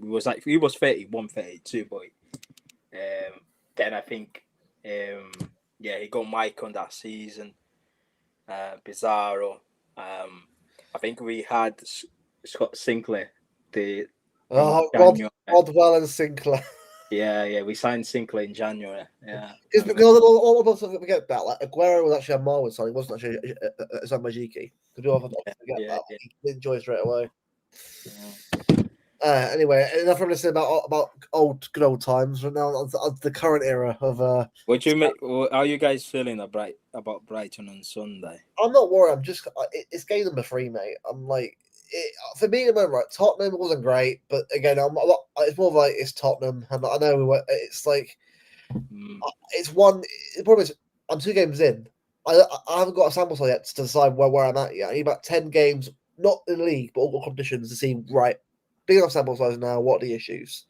Because I can't panic yet because I have the reason to. It's like it's still August still, but again. I'm not afraid to call things out if I'm like Tottenham wasn't individual. It was an all-round performance that was shit. It wasn't individual that let us down. Yeah, my main concern is that we as a fans we can't just have this sort of mentality or we always lose to Spurs. At some point we have to stop thinking this way. To win at some point, yeah, we have to. Yeah, because otherwise. It might just sound Spurs, then the next minute will be Arsenal. Oh, Arsenal has been beating us for the past. We can't get it. We can't get a win against them. It becomes an excuse, right? It's not an excuse. But, because if you look at our record against the top 6, like it's 21 games, we won 7 of them. No, 6 of them. Even worse. It's not good enough, is it? Like. And we've got some tough games coming up. We've got the derby at home. Most of those games are United as well. Yeah, we've got the derby at home. Which, by the way, it isn't guaranteed. I'm sorry, right? Last season was that embarrassing, right? That these players owe us a derby win. They owe us one, but the problem is, the problem is, right? Our current team, right, is our style of play obviously has gotten quicker. It has. I'm not saying it's slow anymore, but it's like it's going too fast now. So that we can't just chill out a bit and just is there any control in the midfield anymore? Not really. There's no settling. Everyone settles down a bit and sort of just get on the ball. That's where they need that stop DM that determines the pace of the game. But that's what we lack. And Gonzalez isn't that yet. Eventually, he might be, but I think right now he's still. I think he's played right so far. I wouldn't say he's been terrible. Go on. Nah, for me, Gonzalez is not a holding midfielder. I see him more as box-to-box midfielder. I mean, sure, but then why can't you play Tijani as a 6 and? Well, he doesn't want to lose that Tijani, the ability of Tijani around to arrive in the box and score goals. If you look at when we beat Spurs away last season, Kovacic was the one sitting deep, and Nico Gonzalez was doing the 8. He was going forward, and even if you look at some of the goals that Nico Gonzalez scored, it was from running the ball through the midfield, attacking the box and scoring goals. I feel like that is his best position. The problem is that we went to Porting, got a central midfielder, and we're trying to convert him into DM because the manager didn't have any sort of DMs. Like if you remember in his debut, when we played Leyton Orient and all that. So I feel like just 1 second there, a minute. Yeah. Go ahead. No, I'm just for me, right? I'm just at that point where I just it's all about learning right now. We're still learning. I mean, I'll say right now. Do we know our best team yet? Right now, No, we're still kind of like learning what the best balance is. Like again, with youth experience, because for me, you can't have all experience or all youth. You got to have a bit of both for it to work. I think that's why we got to try and find a balance again, because I think Tottenham for me showed that we need someone more experienced in the midfield to help out Nico Reinders out. Shirky for me wasn't doing. I'm not saying Shirky's a bad player, by the way. He's not, but he's not that kind of player to trap back yet. He has to learn to do that and learn to be part of the system. I feel like at the moment we're not playing at a level yet where I can say, you know what, I trust him to do that. I need someone a bit more experience to do that in big games. Shirky, you're a creative player. That's your job. Let someone else in that position do that job for you. You know what I mean? It's kind of like it's balance. It's working out and experience, and I think it'll get better in time. I think I can't see this team. I'll say it now. Touch wood, doing 1-14 again. If it happens again, mate, he has to go. He'll be sacked, mate. Sorry, he has to. I agree. We can't keep changing it, but I mean, we've already shifted to goals. Let's be honest, a bit, but. I mean, I'm getting cooked right now because apparently I don't call the board out enough. Because apparently I only call out Pep. Pep Guardiola as a squad with which you can do things. If you don't think Gonzalez can play the 6, fine. Don't tell us he's baby Rodri. For starters, don't tell us he's baby Rodri and then tell me he can't play the 6. If he can't play the 6, yeah, I said this. Sell him and buy Baleba, buy whoever. Yeah. But no, we stuck with him. Fine. But now you've stuck with him. He's the 6, and I don't care who made the decision. If it's Pep, if it's the board, if it's Via, I don't care. Someone made the decision with keeping Nico Gonzalez. Pep Guardiola told us it's baby Rodri. I'm expecting baby Rodri performances from Gonzalez. Yeah. And I mean, it's a bit ridiculous here with the blame shifting game. I'll get here in chat. Let me read out this comment. No left back for years. Right. We had Cancelo playing there, and we had Zinchenko playing there. Yes, we didn't have a proper left back, but we have people who could play there, including Aki. Vardiol went into there, and that's when the problem started at left back. We didn't have a left back problem because we had people, even if they were natural left backs, who could play there. No cover for Rodri. That's what Gonzalez was supposed to be. Okay, if he's not the Rodri covered, get him off. If he's not Rodri covered, buy someone new. Sell him, buy someone new. That's fine. Trim the squads down. We have a 30-man squad. You're only allowed to register 25 players. We did the opposite of trimming the squad down. Yeah. Constantly, wingers can't score or assist. Pep Guardiola personally picked all the wingers we got at Man City. Yeah. Except for Grealish. So, yeah, Grealish, major flop. I'm guessing that would have been Tiki. Major Tiki flop. Sure. But it's Pep who gets the flag. You're calling Jack Grealish a flop? Are you mad? But we're not doing this, mate. We're not doing this. No. Are you mad? Jack Grealish was a bowler, man. Come on, man. What are you saying? £100 million flop, mate. Nah. Jack Grealish, yeah, was our best winger last season in the 4 pit. I know you like the stats and the GAs and whatnot, yeah, but we haven't had since the likes of Mahrez, Sterling, not Sterling, but Sane, in terms of the quality. I'm not talking about the G, but just the quality on the football pitch in terms of in possession on off the ball. Jack Grealish was one of the best we've ever had. He would be Russell Martin's best friend. What? Do you know who Russell Martin is? Russell Martin? Yeah. Who's that? Manager of Rangers, mate. He's lost 6-0 Brugge on Wednesday. Bro, I'm gonna tell you something for real now, yeah? Yes, big look in the chat. Come on, man. What are you saying? When it comes to attacking, yeah? Oh, look, Liam. Goals. Liam in the chat. Yeah, big up to Liam. Big up. This is City. Feel free to drop your link, by the way. Yeah, you're always free to do that, but you just don't for some reason. Do you know one of the best? Do you know last season when we played Madrid at home? Do you know in the first 20 to 25 minutes we were actually the better team? That was when Jack Grealish was in the team. I agree, and I think we got worse when Jack Grealish came off. But you know what? Yeah, he's only got one way of playing. No, unless he's in midfield. See, there are certain players that they don't need the GAs to add the quality in the whole team. And Jack Grealish was agree. Bernardo Silva used to be that player. If Haaland didn't miss so many chances, so many good crosses Jack Grealish put in for him, because let's not forget Haaland missed a lot of crosses that Jack Grealish was putting for him, and he started would have looked a bit better. Yeah, Haaland's missed a lot of the blind crosses too, though. I would take this version of Jack Grealish right now with Xavi and Doku. Well, bro, the issue is, mate, is the wingers get shackled. There's no freedom on the wings at all. But that's also nonsense, because look at what Bob is doing.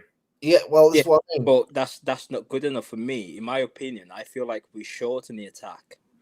You look at our team, like we had all our goal scorers that were on the pitch against Spurs and we didn't score. We look at the bench, there was no goals on the bench. All right. We're talking about bench that back a couple of years ago, we used to have Mahrez and Alvarez to bring on to add something in there. But now we look at our bench, we've got O'Reilly, Gustinov, Nunes. O'Reilly has some goals. Rodri, who's a defensive midfielder. If Rodri is playing, then you got Nico Gonzalez. There's no goals in there. Everyone talk about Foden. See, we as a fan, we kind of have this sort of like emotional attachment to footballers, and it's like a hope that when a player's delivered a season that we didn't expect, we kind of hope that it happens again. Then if he doesn't, then we kind of start changing our argument, or hopefully next season or next year he comes back to his form. But it could just be a one-off. We don't know. That's why I just feel like I've got a question then. Attacker. I've got a question then, Matthijs. Yeah. Would you take Matthijs? Not Matthijs. It was on the wing. Would you take Brennan Johnson then as a backup winger because he gets goals? Brendan Johnson from Tottenham. Yeah. We're not getting him, bro. Bro, you tell him right now, Savio, Brendan Johnson swap deal. Plus 60 million. No. You will say that? No, because you're doing a swap deal. I'm just saying that even right now we light in the attack. You're doing a swap deal. You're not changing anything. We are though. You said we have no goals on the bench. Brennan Johnson got 10 goals last season in the Prem. Alfie, see the attacking option that we have right now. Yeah, I'm counting Savio. We are light. We need someone else. We need an extra attacking player in there. You doing a swap deal. We are still light. It's one in, one out. I need an extra on top of the we have. We have Marmouche. Is Marmouche a winger? Let's start with that. Is Marmouche a winger or what is he? Well, he's a forward. I don't know where he plays, but he's a forward. Yeah. Let's just say forwards, excluding Haaland, because we know Haaland will back. We've got Marmouche. We've got Savio. We've got Doku. We've got Foden. We've got Bob. That is not light. Bro, we've got the numbers, but we don't have the quality. Exactly. So you take rid of Savio, who's not the quality, and you replace him with Brennan Johnson. I'm talking about is light in the quality. It's like in goals. We liked in terms of goals to add into this team. I agree. So Savio, who got 1 goal, you replace him with Brennan Johnson, who got 11. We had, against Spurs, Marmouche and Haaland were on the pitch. They couldn't score. Yeah. On the bench was Doku. You could have Savio in that bench as well. Yeah. And you could have brought on them two, we still wouldn't score. I agree. If you had Alvarez on the other hand, it's a different conversation. Yeah, or if you had Brennan Johnson, who scored 11 goals in the Premier League. What the fuck are What's wrong with you and Brendan Johnson? Okay, Jared Bowen then. And it's Gareth Bale. He's Welsh, so he's like Gareth Bale, isn't Jared Bowen then. Is this guy taking the piss? he is. Fucking hell. I'm not even taking the piss. I've drunk fucking 3 Carlsberg and I'm ready to go out later. But fucking hell, man. You're talking about Brendan Johnson. Kudos is good. I like that. I would take Eze at the beginning of the window. I I would have taken Eze. I would have killed for Eze. Simmons. I'm willing to get a watched second him striker. I'm willing to go and get a second striker. Is it Mummy a striker though? Technically, Well, we haven't really played him in that. Even when Haaland was out, he was playing left against Arsenal. Against Arsenal, he played left 8. Against Spurs, I think he played on the right wing, not on the left wing. Then left wing. Yeah, and then he played right wing. We never actually played Marmoush up front. I'll tell you why then. Marmoush for me, the player that he's not moving like holy shit. He's not shit at all. He's a brilliant player. No, he's a good player. He's quality. Yeah. Hey, you want the goals? The Goalkeeper to Man City. Here we go. You saying Mateta? I would take Mateta, to be fair. I like him. Sure, but that would be fine too as a backup. But someone in chat said Maxime de Kuiper to Man City. That's a bit of. If he scores against City, honestly, right, I know what's right. Oh, Alf. I'm like, yeah. Bro, be careful, yeah, because this guy, if you give him space on the half space when you cut inside, you give him space there, he'll shoot a shot, and it's either going to the moon or it's going top bins. So don't give that guy space. But nah, I agree. We're light in goals. I agree on that. But if we're light in... Yeah, go on. No, go on. If we're light on goals, then we take out some of these more technically great wingers and we put in a goal scorer. We take out Savio, technically very good, and we put in a goal scoring winger. I'm not going to say our name now or I'll get cooked again. But we put in a goal scoring winger. That's what we do. Just quick, big up Bevo, by the way. He messaged me. He's watching the stream. Also, I say hi to him. Also, hi to his son Theo as well, watching us as well. Big up, guys. You shouldn't talk about that on screen. Huh? Just continue. Okay, all right, no worries. Whatever. Yeah. No, I just. Yeah. I just. Oh, I was trying to thought there. What were we talking about? Oh yeah, wingers. Brian Johnson apparently, which was something you're obsessed with. So what'd you take Brian Johnson then? Altea's already gave up on this. He has given up already.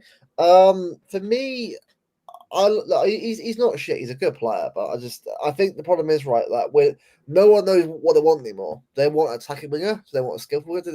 No one knows what they want anymore. But here's the thing. Here's the thing, though.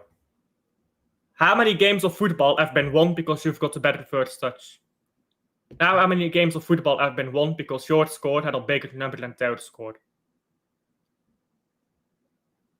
Yeah, good point. Goals matter. People don't respect goals. I used to be one of these eye test merchants, yeah, but now, as more as I get older, I'm starting to understand it. The goals matter. The goals matter, bro. I don't give a fuck about midfielders scoring goals, I'm gonna be honest. But if you're a winger or a striker and you get a bunch of shots, you should score. That's the way I look at it. We better win on Sunday, though. It's Sunday, but we better win on Sunday, mate. No, 1-0 win. You mean win? Yeah, own goal win. Last minute winner, own goal. We'll be shameless. Because I was very confident we're gonna win on Sunday until I was in the stream the other day. Someone was saying, "Oh, Brighton, the way Brighton is playing, they'll use the same tactic as Spurs," and I was like, "Right, okay."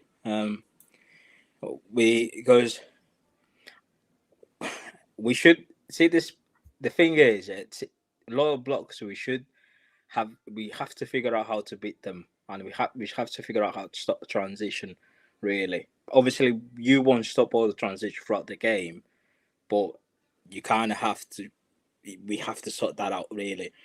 And I think we're gonna beat Brighton. I can't lie, but if we don't win on Sunday, yeah, emergency meetings. Grab Oh, everyone, no. gather everyone. Yeah, It's me. Liam, I'm so Alfie, Patrick. Who am I Daps, protecting? Daps, yeah, bro. Because if we lose that game, yeah, not gonna lie, yeah, I think that will be the beginning of the end for Pep Guardiola in terms of the fan base. mate. Fan base, bro. Listen, I'm confident we're gonna win, but because if we don't win against Brighton, then it just becomes very, very difficult for us to win the upcoming football matches. Arsenal way, Man United, Newcastle is coming as well. So, bro, and then we've got Champions League in between. I think we play Real Madrid. Tomorrow is confirmation of the games that order will be. So I'm not sure where that's going to be yet. I think it'll be like Villarreal away first, something like that, or like Napoli. Napoli at home first. It'll be Napoli at home first. De Bruyne come back. Knowing how I think they'll leave Madrid away for last, probably, or last few games last. I reckon. Yeah, because you need to remember that Liverpool and Arsenal, they're playing each other, so someone will drop points in there. Yeah, we have to capitalize on that. 3 points is the minimum, and most importantly, yeah, we expect a performance. Not before, because we don't want to go back to last season where we were winning football matches, but everyone was very concerned with the way we were playing football. Everyone is saying, and I said to myself, yeah, we were winning matches, yeah, cool, but as soon as we face a team that's clinical up front, they will be dead. Do you know what I mean? Yeah. But because you know what? Yeah, you know what? We could still have that same problem this season, but I think we've seen the problems against Spurs, didn't we? Yeah, but here's the thing. I feel like we have the players we need to fix those problems now. I think that's the difference. I think you can take out Stones, put Gustinov there, or take out whoever you please. If you want Diaz to play, okay, play Stones and Gustinov then, whatever you prefer. But as long as you put Gustinov in there, I think you've got that base that we need in the back line. If you put Nunez or Lewis on the right back, as long as they're not actually in right back in the midfield, it can compensate. Then we just need to have a proper defensive play at the left back. And I think most of our defensive problems are fine. With Marmoush, I think Marmoush is brilliant when he can go inside and play off Haaland. I think when he's on the wing as a touchline winger, it doesn't work. Then you can put on Savio. Put Savio left, let him take on this guy and cross in. I think the players are there to solve these problems. I don't think we had that last season. Yeah, I agree. And that's why at the beginning of the season, I was very adamant that we kind of have the best squad out of the three teams. But now I've seen Arsenal adding a few more players, and I'm like, not sure there because however, I think we still have the best squad, but it comes down to Pep Guardiola making the right decision within the team selection and actually find a balance. We cannot go a season again with Rico Lewis as a right back, then next week is Mateus Nunes, then again, because we've seen that purple patch from Rico Lewis last season. Remember when our first game last season was away from Chelsea? West Ham. He played well.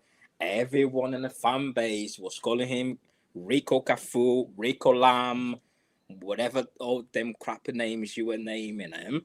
Yeah, and I said that I'm not, even after that game, I said I'm not confident of Rico Lewis playing right back. I'd rather have Kyle Walker, even though he's washed. I'd rather still have Kyle Walker over Rico Lewis. And the people were calling me mad. Are you mad?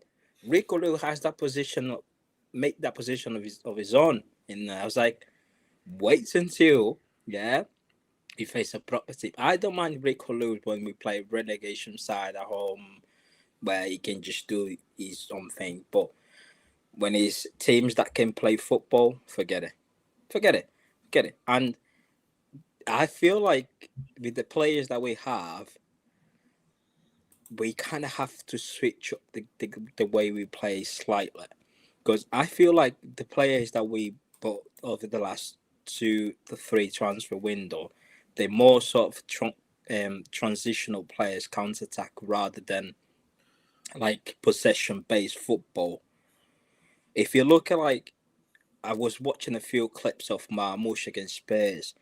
He was kind of pointing, all right, put the ball there. I want to make the run, and I think that was Cherky. It was like just passing the ball around. They were like Marmoush and Haaland, the players that they are comfortable to play without the ball. Yeah, it's like, right, boys. As soon as you win the ball, put your heads up. We're gonna start making the run, me and Haaland. All you have to do is just put that ball through. You look at when we put Haaland first season, yeah. Some of Haaland first goal. Who assisted that goal? It was Rico. No, Or against West Ham. West Ham. Oh, right. Was it De Bruyne? That was KDB. KDB?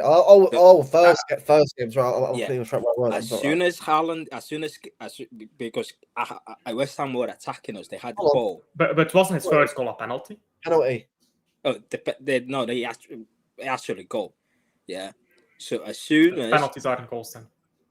bro, I'm sorry, I'm not going to do this. Go on. I'm not bro, going to do this. as soon as we won the ball back, KDB only had one mission: put that ball through to his I strike. think Shirky will do that at some point when he's confident. Shirky, for me, one players, I think when you got him at full confidence in his team. No Bernardo though. No, he's more of a long shot every now and again, which I like them, but he's not an assistant player. He's more of a goal scorer every now and again in the box if he gets a chance. But Reinders and Shirky are more the creative like players. I think Shirky for me, I'm not saying ready. Obviously, Tottenham wasn't great, but he's a very creative player. I can see it, but you need to get in the right positions and also actually get the ball to him.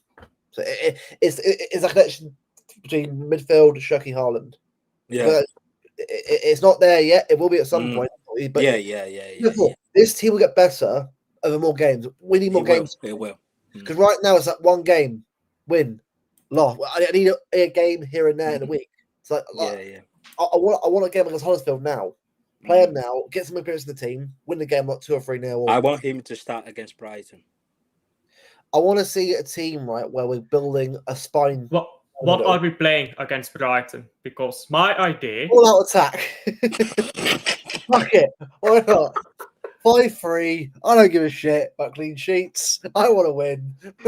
My idea against Brighton, and tell me if I'm wrong here, is left back O'Reilly. Liam says to look at Kanji Instagram post. What did he say? I think he's going Spurs. Apparently we agreed on deal. Spurs. I'm not sure if it's true though. Oh, bro! Why don't we get him? Why don't we go and get him? Why don't we go and get Jed Spence? Because he is a Tottenham fan and doesn't want to leave. I said Jed Spence in January, and everyone was laughing. I would take him too. It's a right back. I'll take you, mate. Come here. He's the best one. He's the best 1v1 defender in the Premier League. 1v1, no one can go past him. That guy is a beast. Because Bob. See, I want to see him against something like Salah. I want to see that. Bro, if Bob no, Salah doesn't really do that, though, does he? That's what Salah does. I need another beer, boys. 1 minute. He's running out of beer. He's not drinking. He's running off to the drink every weekend. Oh, mate. Oh. Unhealthy lifestyle choices. But no, for against Brighton, I would put O'Reilly left back so that he can push up and take that wide role, which allows Marmoush to come inside, where I think he's better. And then you have a back three of Diaz, Husanov, and whoever the right back. And then you've actually got a back three with pace, someone who wins the ball high up the pitch in Diaz, and good defense in the box. Then midfield, honestly, you know what? I'll go for the same midfield again. You know what? First time didn't work. Do it again. Let's see it again. Let's see it again with a different back four. And let's allow Tijani to drop a bit deeper and distribute a bit from deeper. And let's allow Gonzalez to run up the pitch. And then, Haaland is a given. And Bob, that's my ideas. I will say, I don't know what, right? I want to see Mateus' reaction if Donnarumma does join Ederson's league. I know it'll be a glorious day for him. Me? Yeah. I think it's gonna be a sad day. Like, oh no, I'm so sad. The best goalkeeper in our club history, the treble winner. Why would I be happy if he's leaving? How negative of you look? Toxic. You're so toxic and negative. Yeah, all right. Do you know what? I feel like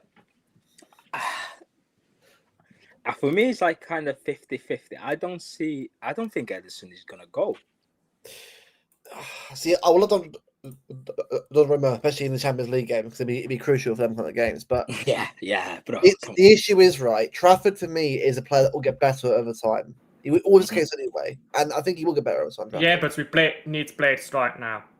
Yeah, that's what I'm saying. In the future, right now, you get more cups every league game every now and again. I want the number one goalkeeper for the next 2 or 3 years.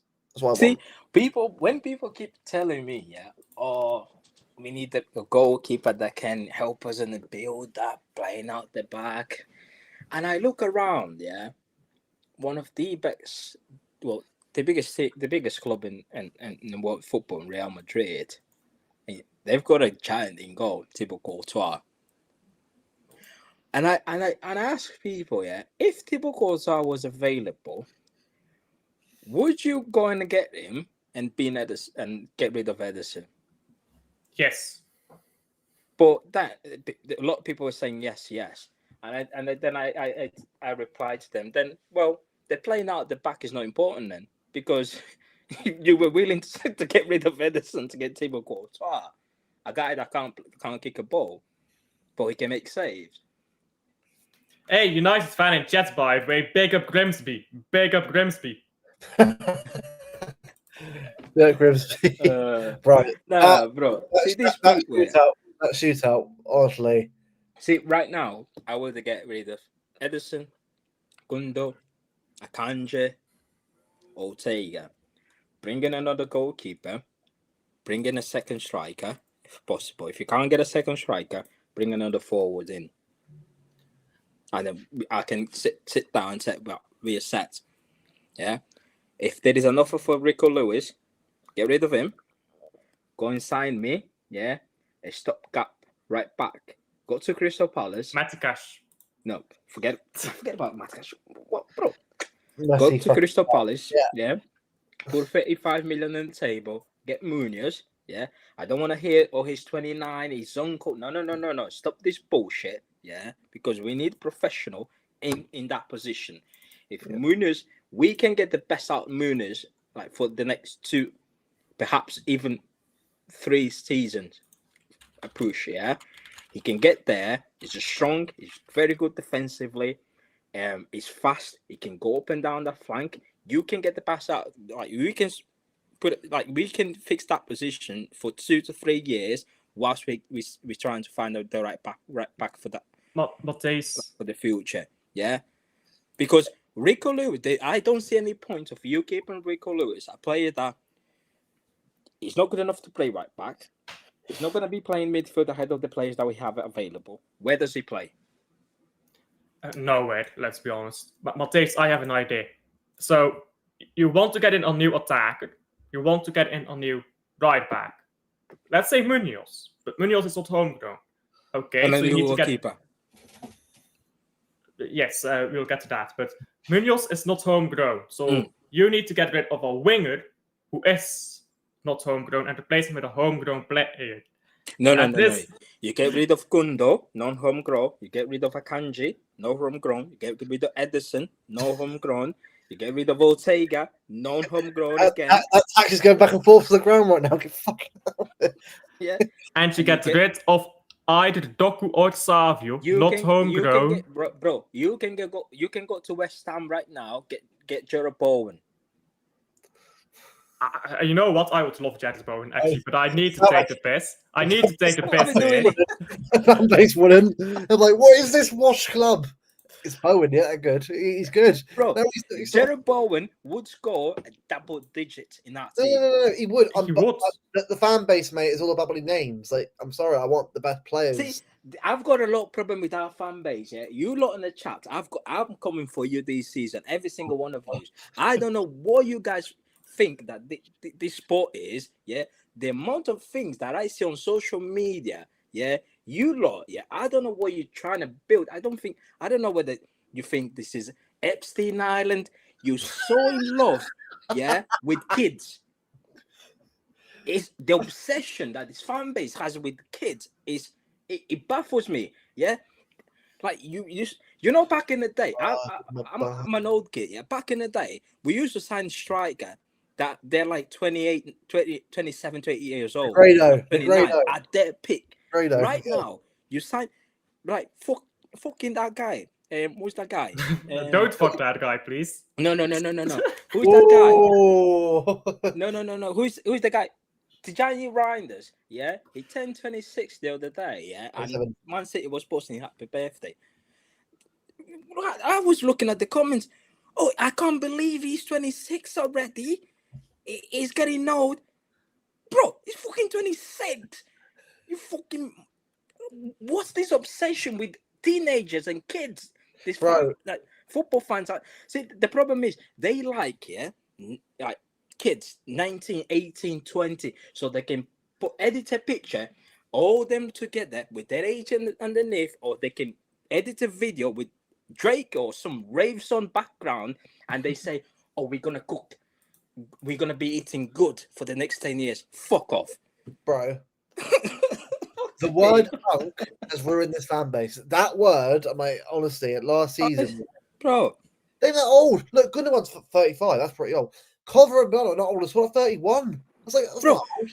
The Johnny Ryan is 26. I can't believe he's an uncle already. Are you fucking mad? I'm stuck then. I'm 25. I'm screwed then. I'm the only one here who's safe. For now. For now. 2 years down the road, I'm fucked. Come on, man. Bro, they like project. We've got enough project players already. We've got Savio as a project player. Ryan is a project player. Rico Lou is a Doku. Even Doku is a project player. It's very on loan. Jimmy Barr. Yeah. Gustanov. How many projects do you need? How about go and get someone is ready-made, ready to go? Do you know what, right? For me, I don't care. For me, just sign the best players in class. Because, yeah, do you know, look, sorry. Do you know, because when you want to sign all these young players, yeah, you have to lower down your expectation. Because you will have to say, oh, give them 2 seasons at least. That's 2 seasons without actually challenging for trophies. Because you're waiting for these young players to grow or to start banging. Do you know what I mean? Yeah. Stop signing project, bro. Go and get fucking Jared Bowen. Bro, you need to wait till the 18 legal stuff. No Epstein Island. Bro, honestly, right? I just want it's why for me I'm not freaking out. Like, look, it's 2 games in the season. Like, we've got so many games to go, bro. As it is, so many games to go. So again, like if we lose to Brighton, okay, right? Questions need to be asked a little bit because that's 2 losses in a row already out of 3. It's not. I'm not panicking them, but like it's like we got to start doing something at some point. You can't just lose every game and think, oh, it's fine, carry on. No. You have to. Yeah, I agree. Beat Brighton. Liverpool have to get a draw. 4 is it like 2 points then? Like, along with like in top 4, top 5 towards like March, April. Cool. Yeah. Because it will take a few. I think it will take a few games for this team to click. But I think when we bring Josko Vardio and Rodri back in this team, I think we will look a lot better. and I feel I would actually bench Diaz and bring in Vardio, Stones, and Kusanov at the back, and Eight Nouri doing whatever Pep wants him to do, either inverting, overlapping, I don't care. But get them three at the back. Because if you look back to one of our best performances last season, it was Newcastle at home, and we had them three playing in defence. I just want to ask, so why Stones to Guardiola and not Diaz to Guardiola? I don't think with the way we're trying to play, Diaz should into that system, especially like when John Stones, it helps with the build up. If you've got Rodri and John Stones together, then we look a bit more fluid. And if you've got Kusanov and Josko Vardio at the back, we've got pace in that, especially the recovery pace. And I don't understand why is Kusanov still on the bench whilst the manager 2 weeks ago. Shampoo. No. The manager 2 weeks ago, he's done an interview with Sky and he was praising Kusanov and saying how important he is in that recovery pace and whatnot. He's fast, he's quick, he sees the danger. He is at the danger when we play Spurs and you've got Kusanov on the bench. Mateus, this manager is a liar. I'm being serious. I mean it. He told us O'Reilly could cover for Rodri if Rodri got injured. Rodri got injured, never played 6 O'Reilly. He told us baby Rodri. Then he started slanting on baby Rodri immediately. Didn't fucking trust him. Told us that Husnov is a great player. Constantly, he's on the bench. One day he was saying Mateus Nunes is stupid. The next day he was saying he's great. This manager is a liar. I'm sorry. This guy is a liar. Be as great as you like it, but he's a liar. Let's be honest about it. Do you know when people were telling me, "Oh, Nunes needs to be our right back ahead of Rico Lewis," and I was like, "Well, it can't be Nunes ahead of Rico Lewis because your manager just said that if your manager wants both fullbacks to invert, right? That means they have to go into midfield, and if you rewind 4 or 5 months ago, your manager said that Mateus Nunes is not smart enough to play midfield. So is he going to be allowed to invert into a position he's not smart enough, or he will have to go? He have to go on the overlap. So I don't know, man. I think look, Liam, bro. Forget about Fabrizio. He's a con man. Yeah. Don't listen to Fabrizio. That guy. Right. Jack gone, and then that's it. That guy, yeah. I feel like Fabrizio is extremely sad. I think Tap in merchant, bro. Tap in. No, he's been pushing for that Xavi Simons to Chelsea. I feel like Xavi Simons' agent was like, if you can get this transfer out, we'll throw £1 million to your bank account. I'm waiting for that Jack Gordon tweet, bro. That's what I'm waiting for. Jack Gordon says it. Thing, though. Fabrizio is the first one who said that Xavi Simons is going to Spurs when that went. Well, he spent the last 3 months saying Xavi Simons only wants Chelsea. Yeah, because that's what Xavi Simons' agent was selling him. See, that's the bro. Stop listening to these people. They con artists. They brown envelope, bro. But anyway, you want to talk about brown envelopes because we've got a Man United fan talking in chat about 115. So talking about brown envelopes. Corruption is not bad. Corruption is only bad if I'm not involved. yes.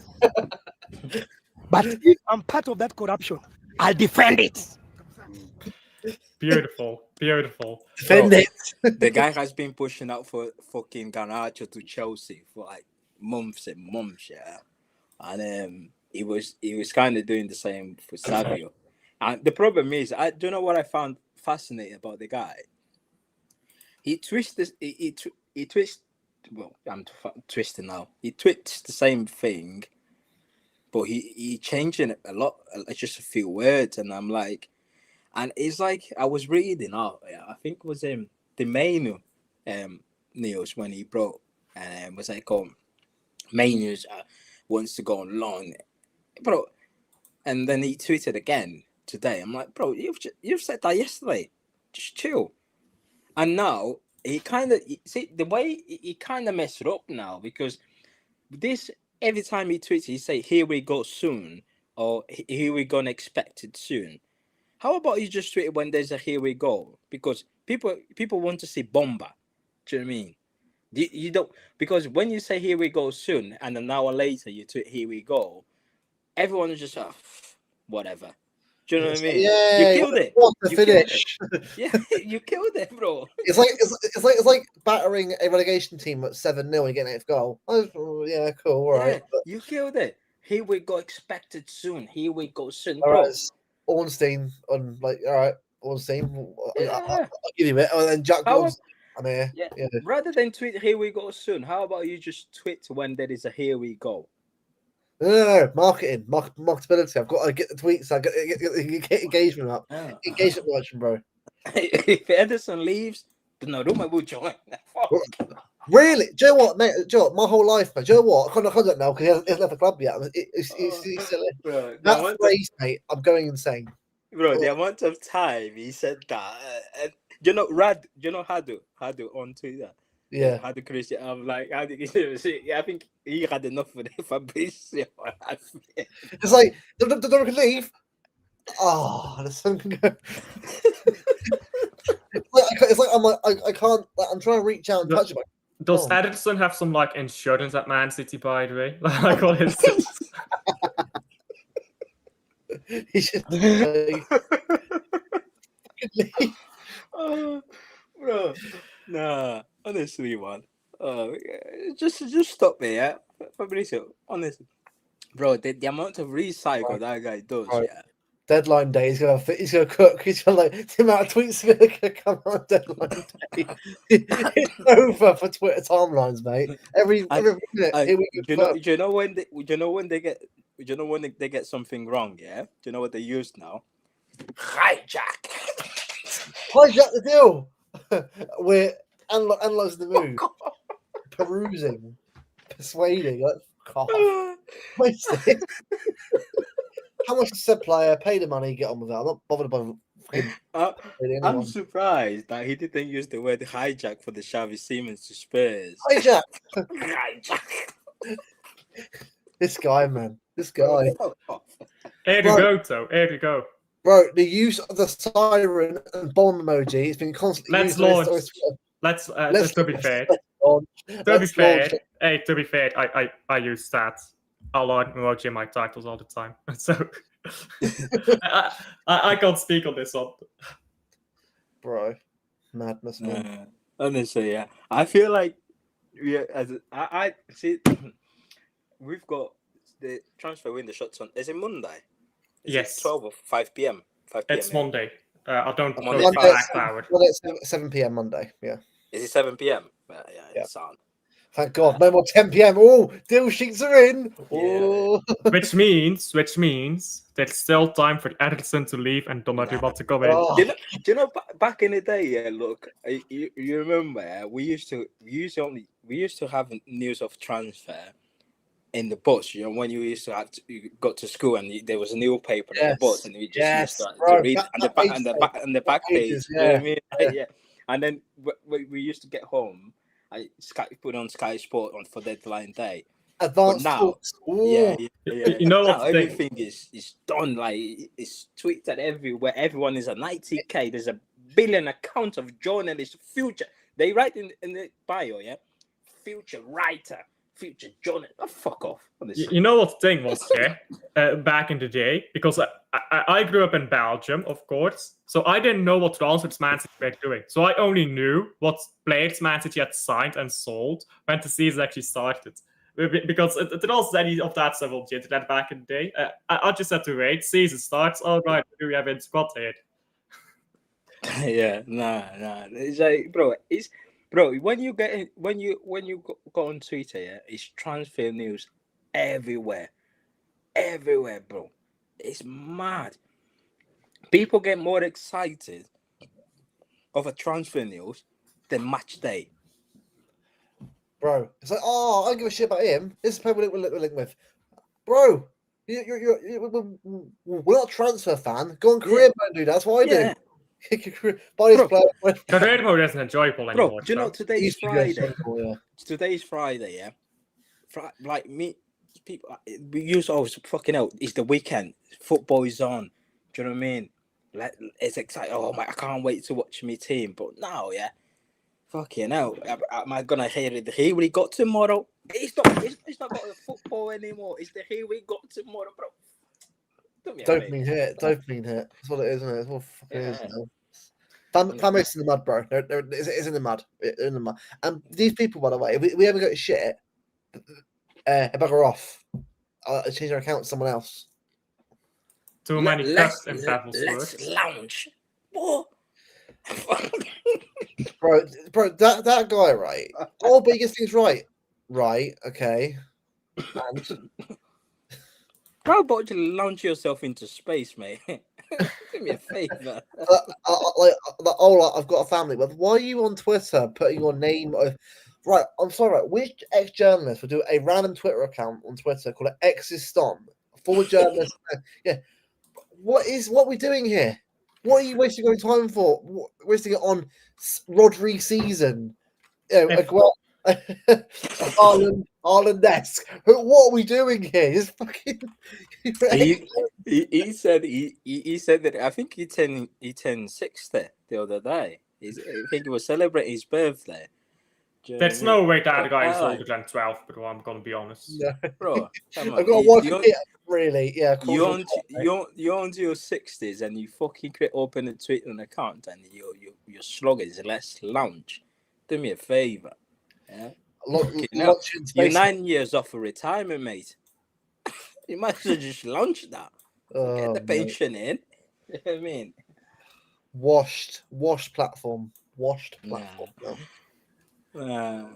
Yeah. Listen, it's Brighton. Yeah, it's going to be very interesting. It's going to be very interesting to see who we start. Do you reckon he's going to bench Marmush with Doku? Bro. Doku, go on, end, run, block, run. I'm telling you right now, yeah. Doku can fuck off because he's been as an impact. No. Doku can fuck off because he's been selected for Belgium again. Bro, he scores. Really? He can fuck off because he'll score one goal and then he'll be missing for the 5 years. Bro, no, this guy is finding. No. Okay, hello. You know what this is? This is finding Waldo. He's had enough. With Doku, it's finding Waldo. You'll find him once in a while, but then you're missing again for the months. You need to get a proper winger who can do it consistently. Doku got selected for the Belgium again. They left Bertolini home. Bertolini is the best fucking winger Belgium has. I'm sorry. I don't know who he is. Get out of there. I don't care. But with this guy, yeah, you put Adriano Bertolini in a Man City team right now, he scored 10 goals. Premier League goals. Right now, done. At this Doku guy, yeah, this manager of Belgium does not watch Belgian football. He's never watched a Belgian football game. So how is he supposed to know who's the best footballers? He don't. So he's taking Doku because he watches the Premier League, and that's the only fucking Belgian winger he knows.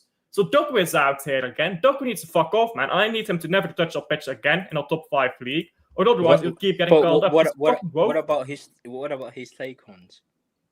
What fucking take on? He fucking takes the fucking. Right. I tell you, if he scores a goal now, he scored. He's good. He takes on the fucking corner flag more than he takes on fucking fullbacks. You see how much he runs the ball out of play, bro. And you know what is right? He's so shameless, right? He does a gritty. Like, bro, you're grittying. You score one goal every 4 weeks. But do you not think that we are an attacking player short because Jack Grealish left and we didn't replace him? Bro, we replaced Maris with Doku. Well, see, that summer window, yeah? You know, after the treble, and the amount of hit I took, yeah, because I said, yeah, as soon as we won the treble, I think the week after it was in June. And I said it. There is 3 players that we must go out there and sign. Nunes, Olise, Nico Barella.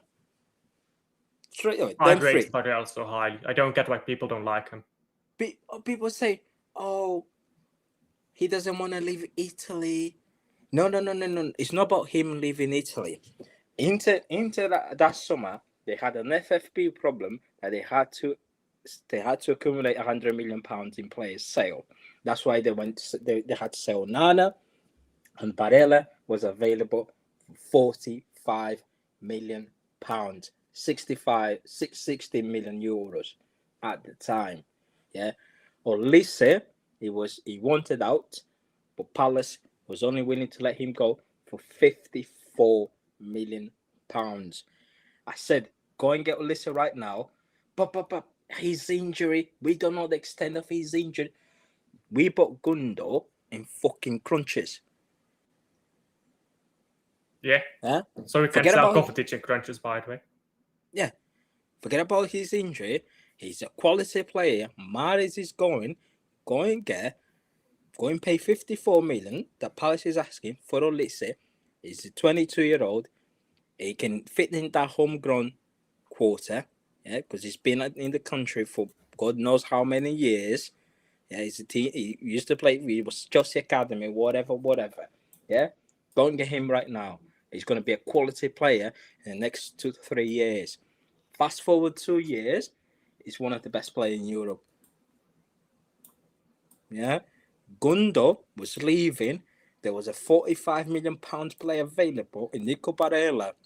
Yeah, who, if you put in that position next to Rodri, or even when Rodri was in there, yeah, to fill that gap with the Kovacic or whatever you want to buy, he would still do the job. Because he's quality. Yeah, you add in quality. Don't fucking spend 54 million on Doku. Yeah. Come on, man. What are we doing here? Bro, I'm telling you, Doku is the worst winger, intelligence-wise, I've ever fucking seen. Bro, I'm not kidding, yeah? He's got a good first touch, sure, but that's not technique, yeah? You know what? I love this quote from Johan Cruyff. We're going vintage here.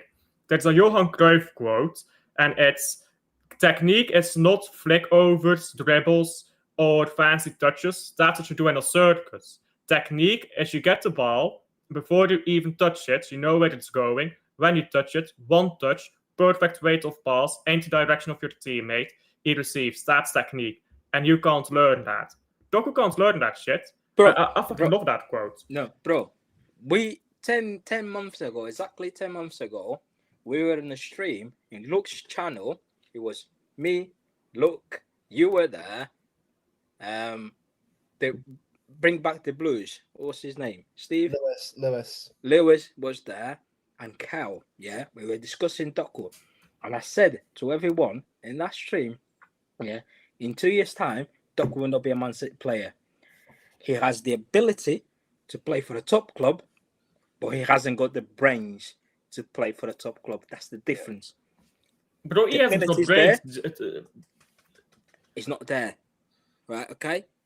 And I said it. That was 10 months ago. And fast forward, and everyone is saying, the fan base, this is Doku's last season to prove it. Yeah. Bro, what is he going to prove? That he gained 10 IQ? Oh, no, he's done. He's proving to use. I've already made him my mind up 10 months ago. Yeah, it's down to use now. He's proving to use. I'll get rid of him immediately. I would have gotten rid of him last year. In fact, I would have never bought him. He's your countryman. Oh, fuck him. Eden Hazard is my countryman, and he took the piss all day. He can go fuck himself too. Fucking Eden Hamburger. Yeah, but you can't say that about Doku, otherwise it's racist. He's racially motivated. They will tell you. Fuck off. Honestly, fuck off. Nonsense, bro. It's fucking criticism, man. My favorite national team player for Belgium is Company. There you go. That's I've got a friend. That's a black friend card, isn't it? I got a black friend. I can get away with the criticizing Doku. You two cannot. Oh no. Oh, anyway. No, not even you, Liam. You cannot criticize But Doku. you They're can't- coming for you. No, no, no. No, you know what we're gonna do now, yeah? We're gonna say you're racist for slagging off Jared Bowen now. For slagging off Brian Johnson. You don't hate Brian Johnson, that's racism, bro. Nah. Go and get Jared Bowen from West Ham. West Ham are going to get relegated this season because they're crap. Yeah? They're going to get relegated. Go and sign Jared Bowen. It's a World Cup year. Yeah? He's English, international. He's replaced Jack Grealish for that homegrown quota. He's a winger. He can play anywhere into that front line. And he scores goals. Bro, he's hitting double digit for West Ham. Imagine how many goals he can score for us. Arrive in the box. That's one thing he does well. Yeah, he you're not arrives even in the box to score goals. you're not even talking. Yeah. Big up, Because look, man. Luke has to Take do a care. stream Nice after one. this. We'll continue a Yeah, bit so- longer, and then I'll redirect this to Luke's stream. No, it's not even just the goals share, it's the assists. Look at how many assists he gets to mediocre strikers at big up to Zayd, by the way. Big up to Zayd for the rates, just as Luke leaves. Typical, isn't it? No. But bro, Jared Bowen, I get cooked for this all the time. Jared Bowen is one of the best wingers in this league. Yeah. Go and get him. Bro, West Ham are literally getting relegated. Yeah. If you go to Jared Bowen right tonight and if you call him, do you want to come to Man City? He will tell you, yes, I want to. Yeah. He will call West Ham. What's my price tag? Because Man City wants me. What's the price tag? They won't ask more than 60 million. Ask about 50. Yeah. Bro, Put the money on the table. if they Go and ask get it. 70 million, I would still pay up. Yeah. I would. It's not like we're skint. Yeah, bro, Tottenham offered us 70 million for Savio. Yeah. No, you have to keep Savio. Still. We need attack. No. We need more attacking options. We need goal scorers. Yeah, you have to keep Savio because Savio is a better left winger than Doku. Yeah, I you're agree. gonna have to get rid of Doku in a few months' time anyway, because there is nothing that Doku is gonna do this season that we haven't seen it. Yeah, this I agree, season I for agree. Doku is either gonna be worse or same as last season. He's not gonna improve. Yeah, forget it. I know scrubs when I see one, and I've been telling you for 10 months. I've told you for 10 months ago. Yeah, forget it. Keep Savio because Savio, as a left winger, he actually offers more. He can cross in the ball. He can go inside. He can go out on the byline. He can put a decent cross in the ball. He can put a decent cross in the back post for his striker, because Savio knows that his strikers only make the run in the back post, and he can find him. Yeah, I agree. Doku cannot play a long cross. Savio can. Hey, you know what? Yeah, I saw this thing going around here on Twitter. You know the chance with Foden against Tottenham where Doku dribbled past players and then passed to Foden. You know what I'm talking about? That was the dumbest pass because Haaland and Bernardo Silva were both available on the back post. Foden was surrounded by 4 players, and if Doku just looked up, he would have seen Bernardo Silva, Haaland completely unmarked, and he would have chipped the ball to them. But he cut it back to Foden, who was surrounded by 4 players and was never scoring. What's that decision making? Why dribble past all those players if you're going to make the worst possible pass? Exactly. Do you know what I mean? Alf doesn't like Doku, I think. You think? If we lose against Brighton, the title is over. If you lose the first 3 Premier League games straight and you win the next 35, you break the Premier League points record. So I get the point, but I think first 5 games is too early to say that as well. Which? If we lose to Brighton, the title is over. Yeah, I think it's too soon to say that. Bro, if we lose to Brighton, then we're gonna hold them. I've told you, yeah. If we lose to Brighton, yeah, emergency meetings. Liam, yeah, Steve, you, Luke, Daps, Patrick, everyone. Emergency meeting is gonna be 3 hours of emergency meetings on Sunday. Yeah, bro. Bro, you know what, Jay? If we lose to Brighton, I think we're gonna win. I think we'll win. I think so too. I think we'll win 2-1 or something like that. But if we lose to Brighton, I think a lot of fans are going to just not only lose their heads yet, I think a lot of people in the boardroom are going to start pressuring Pep. Yeah, because if you want to win a title, you don't go in the first 3 games of the season when you play Wolves, Spurs, Brighton, 1 win out of 3, 1 win into the fifth. You can't do that. Not just that, we play Arsenal and Man United after that. Yeah, we could be 1 win and 5. Yeah, exactly. So you can because you know if we lose to Brighton, then you're not gonna beat Arsenal. And the derby is a different conversation. They might look shit. They might lose to fucking Grimsby, but even on their worst season, they're still beating us. They finished 16th, and we couldn't beat them home and away. They beat us at home, and away, it was just a garbage game, really. Yeah, I agree, but it's the thing. A derby is just a derby. Like there's no 2 ways around it. Yeah, but we have to win. We do have to win, but first of all, I'm not confident that we will. The problem is there has been a lot of inconsistency within this team. I feel like even at last season, every time we find a formula or a good starting 11, remember when we played Forest at home? We had Grealish and De Bruyne as an 8. And I think Savio in as a left winger, Bernardo on the right wing position. No, Bernardo didn't play. I think there was someone else in there. It was Grealish, wasn't it? Grealish was playing as a midfielder. We beat Forest, I think, 3-0. And the very next game, he decided to change to bring on Gundo and Bernardo, and we ended up losing. Well, I think it was a draw. I can't remember. It was Everton. We drew 1-1. Yeah. But it's the thing. We'll win 1 game 4-0, and the next game we'll lose. Yeah. See, like this, it's like with Juventus, we kind of saw a team that it was good. We had a good setup in that team, and the next game against Al Hilal, he decides to change things up, and that's where the problem starts again. Do you know what I mean? I agree, but here's the thing, that's on Pep.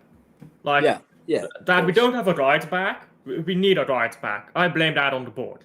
Yeah. But we have better players than the performances we're kind of putting up right now. Yeah. And I mean, come on. It's clear as day that we need pace in that back line. If there's no pace in that back line against Brighton, what possible excuse can you make if we can go lose that game? We can sustain the season without right back. And if you look at the way we play in terms of inverting the full back into midfield, you can either have Kusanov and Vardy or Kusanov and John Stones, and that's okay. Rather than inverting from the full back area, John Stones, you're a centre half with Josko Vardy, you invert from the centre back position like you did in the treble season. Kusanov sits deep with Josko Vardy, and whoever is the left back is either Out Nouri can push forward if he needs be, or Out Nouri can sit back. Then you've got Kusanov, Out Nouri, and Josko Vardy, and you've got Rodri and Stones as a double pivot, and then you've got whoever you've got up front: Savio, Foden, Cherki, Reinders, Haaland. I don't care, but at least when out possession, you've got a solid back three of Kusanov, AK-45, bang bang, yeah. You've got Stones, Vardio, and you've got Eight Nori. Do you know what I mean? Yeah. So By the you way, have the solution rather than inverting from the fullback area.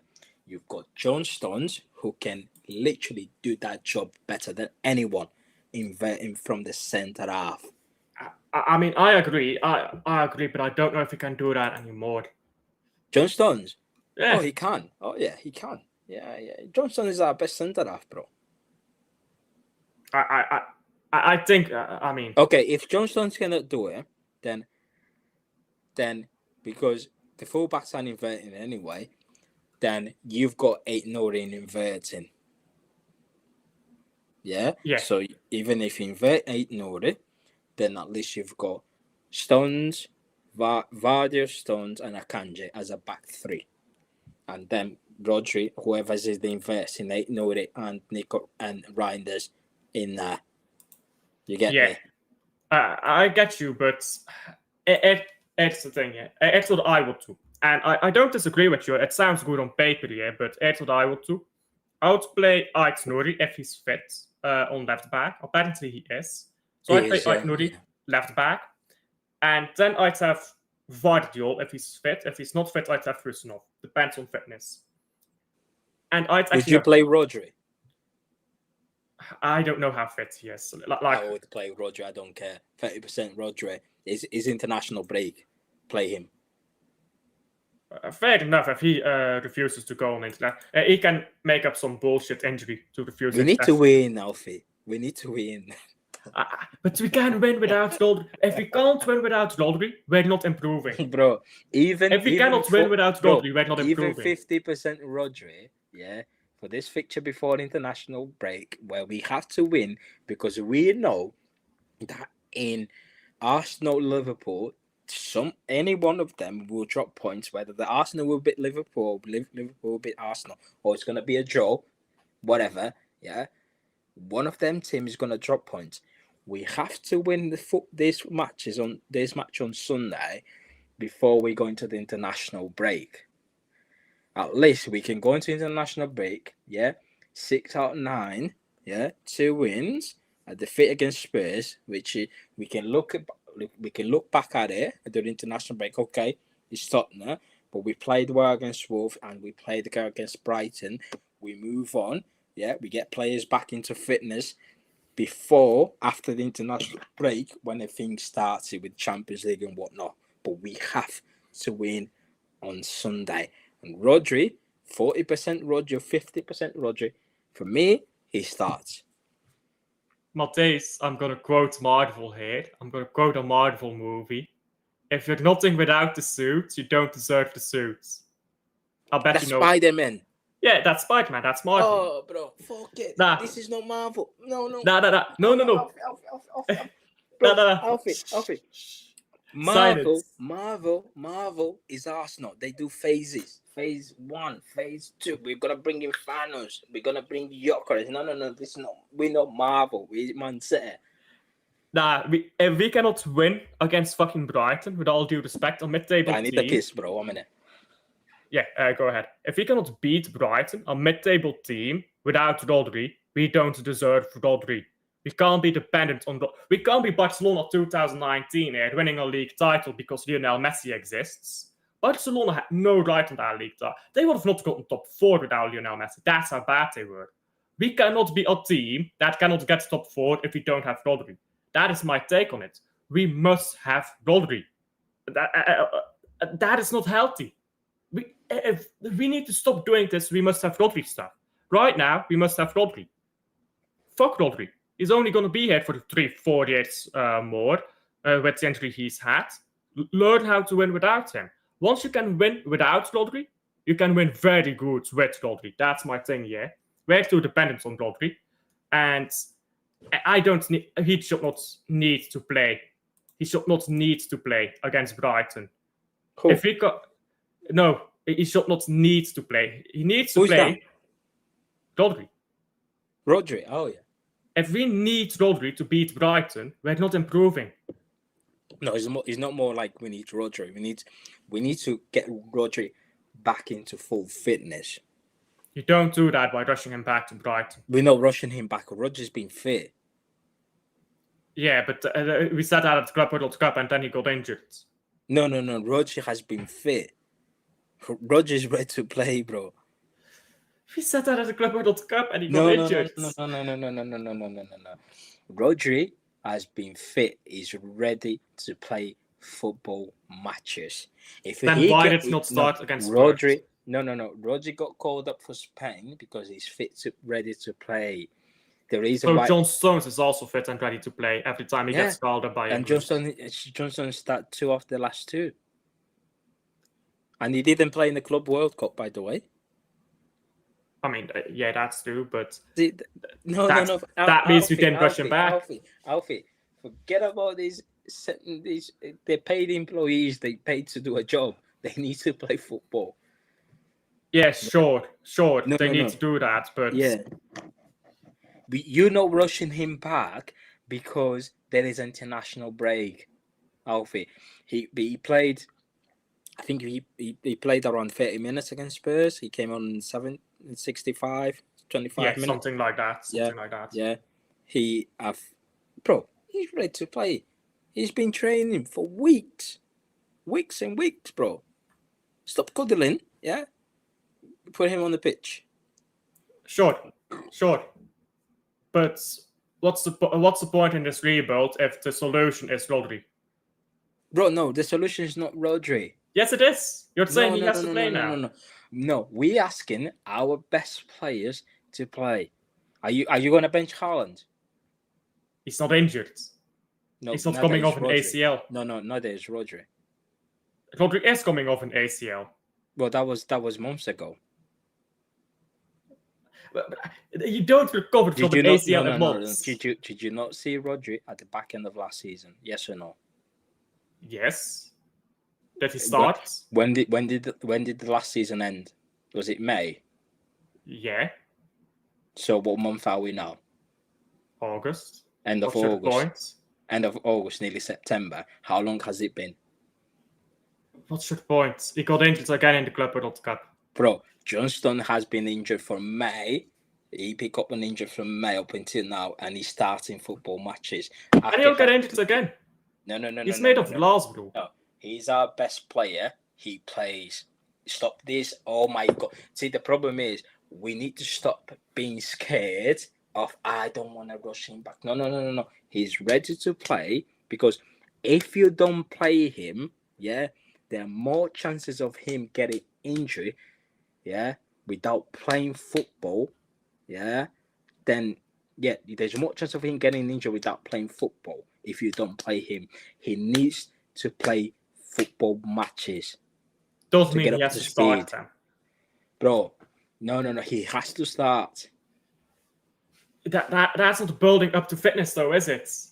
He's played 25 minutes. He's played 25 minutes against Spurs. Now you do 45 minutes, and then you can do 60 minutes, and then you can do 90 minutes. That's building up. How about play him for 65 minutes from the start? Give him an hour. How about that? Okay, sure. And if he gets injured, then... No. See, that's the problem. You're just thinking about his international break, bro. Yeah.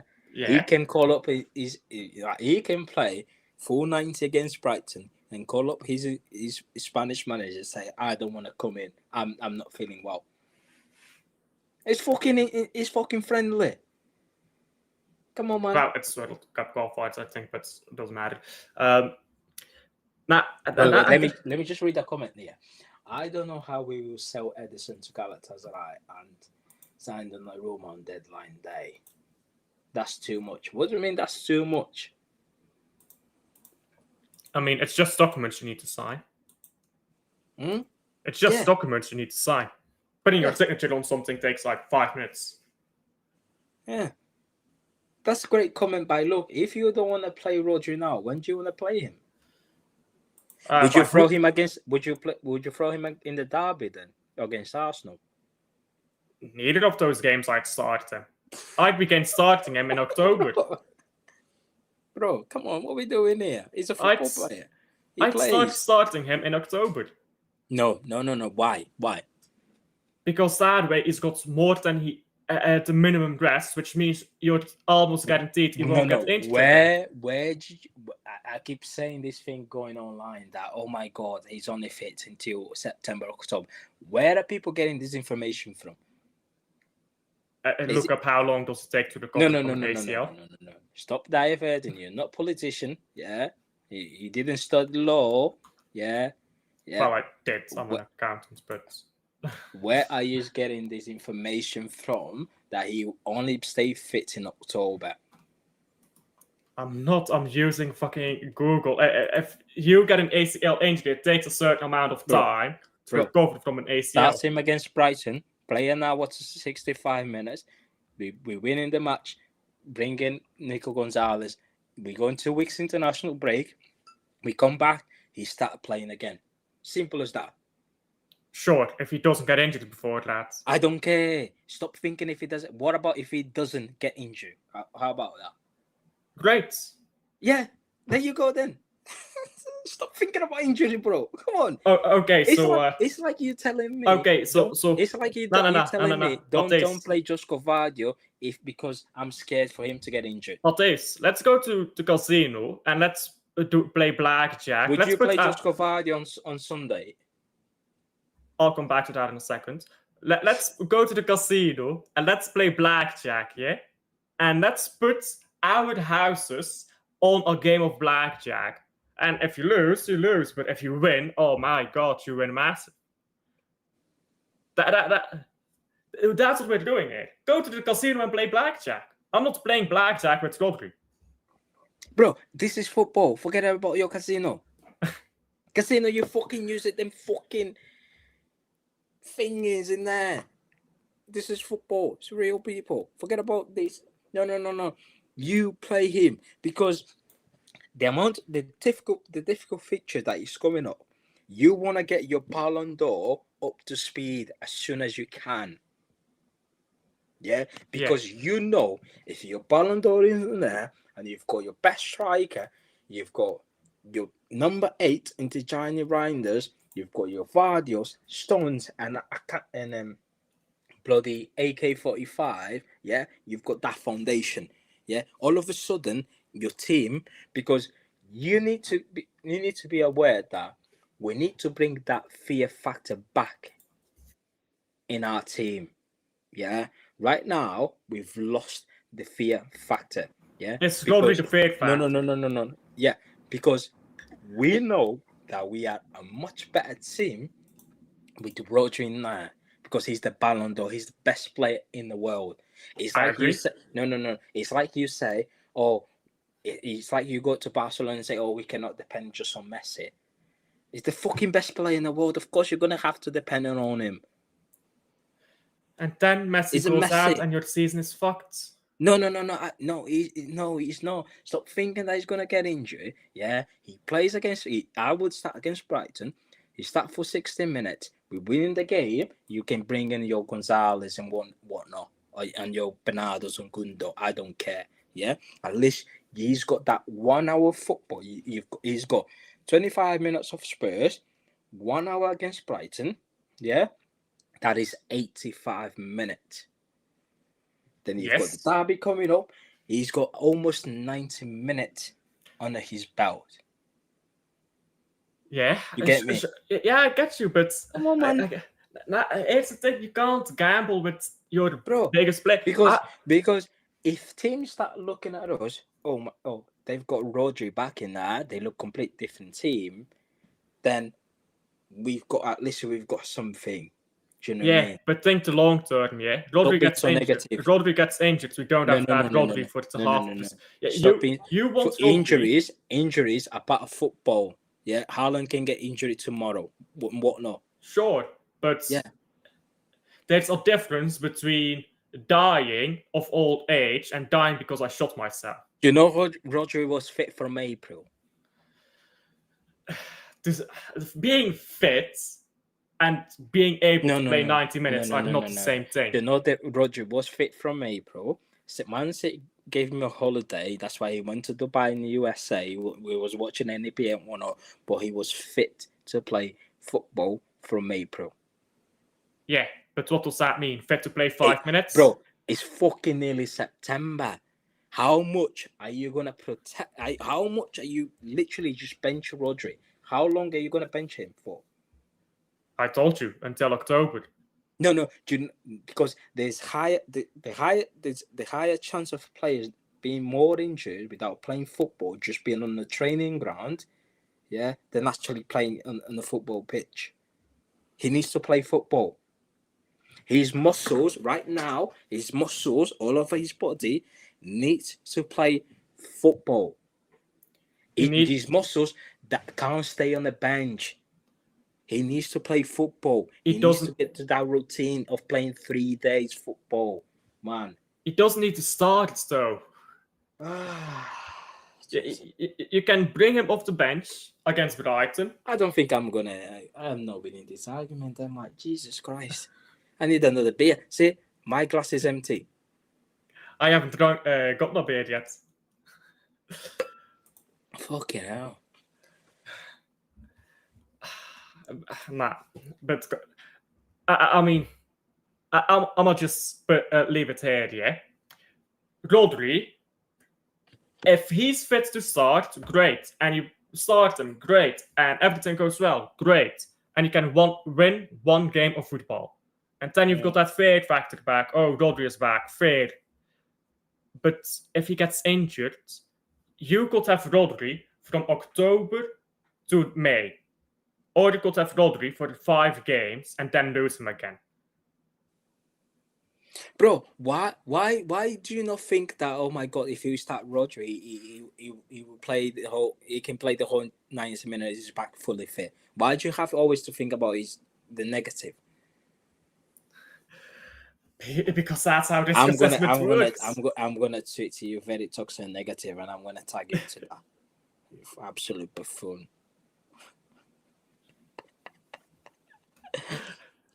Big up to Michael Raiders, by the way. Big up to Michael TV Raids. Who's going to start in champs? Bro, that's way too soon for me to predict that stuff. We should bring back Rodri now, whilst it's 1 game a week, right? Sure. But if Rodri plays 1 game a week, it doesn't matter how many games we play a week. Does it? If Man City is playing 3 games a week, but Rodri is only playing 1 game a week. You know, Champions League and Carabao Cup is starting next month, and you need to get players up to speed. Foden needs to play. Josko Vardy needs to play. Rodri needs to play. All these players, they need to play, bro. Yeah, but you're going to play all of them in the Carabao Cup. Yeah. Get them up to speed.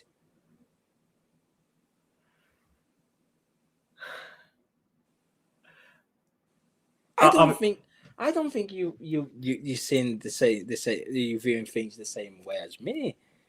I'm not, clearly. Bro, the players that has been injured, if there is a Carabao Cup game tomorrow, they all start.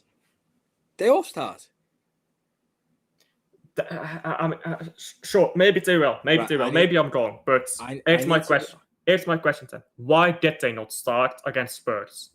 Who? Rodri, Foden, Guardiola. The reason why he didn't start them players because after the results against Wolves, yeah, he said, right, okay, let's not make too much changes. He only made a couple of changes, didn't he? He brought in Doku for Marmoush, which was obvious after the fucking disaster class from Doku. And he brought in Cherky, who scored a goal for Bernardo Silva. But he went with kind of the same players after the 4-0 win, which anyone would have done it. Sure, but you're saying Rodri is our best player. Why did he not start Rodri? Well, I would have started Rodri against Spurs. And so that's why I'm saying I would start Rodri against Brighton as well. I haven't got this, oh my God, I need to... oh, need to protect him. No, he's a paid employee. Play him. Right. I get there's a difference between an accident at work because I don't know you're working with heavy machinery and you get an accident, or you put your employee on 3 different machines. One machine, okay, you can get an accident. You put him on 3 different machines, and now he gets an accident. Well, Bro, now you're just being would you start ignoring? I don't know how badly he's injured. No. Would you start? Your manager told you he's fine. Yeah. Your manager also told you that Rodri's fine. Would you start ignoring on against Brighton? I don't know how fit he is. No. I can't bullshit. It's a yes or no answer. Would you start ignoring? You know what? Fine. Yes. Go. What if he gets injured? Go after the non-secretary. Okay. Nah. If I know he gets injured again, and you're fucked again. That's the thing. See? So you need to make the correct decisions about when these players are available to start. Just starting him, bro. Just starting. Anyway, I need to go. I need to get something to eat, man. I'm starving. Okay. You know what? We'll see if Rodri starts or not. But if we can't have fear factor without Rodri, we're not going to have it with him. If we're just a one-man team, that's my take on it. Because I mean, Messi, at least you can do that, but that's Messi.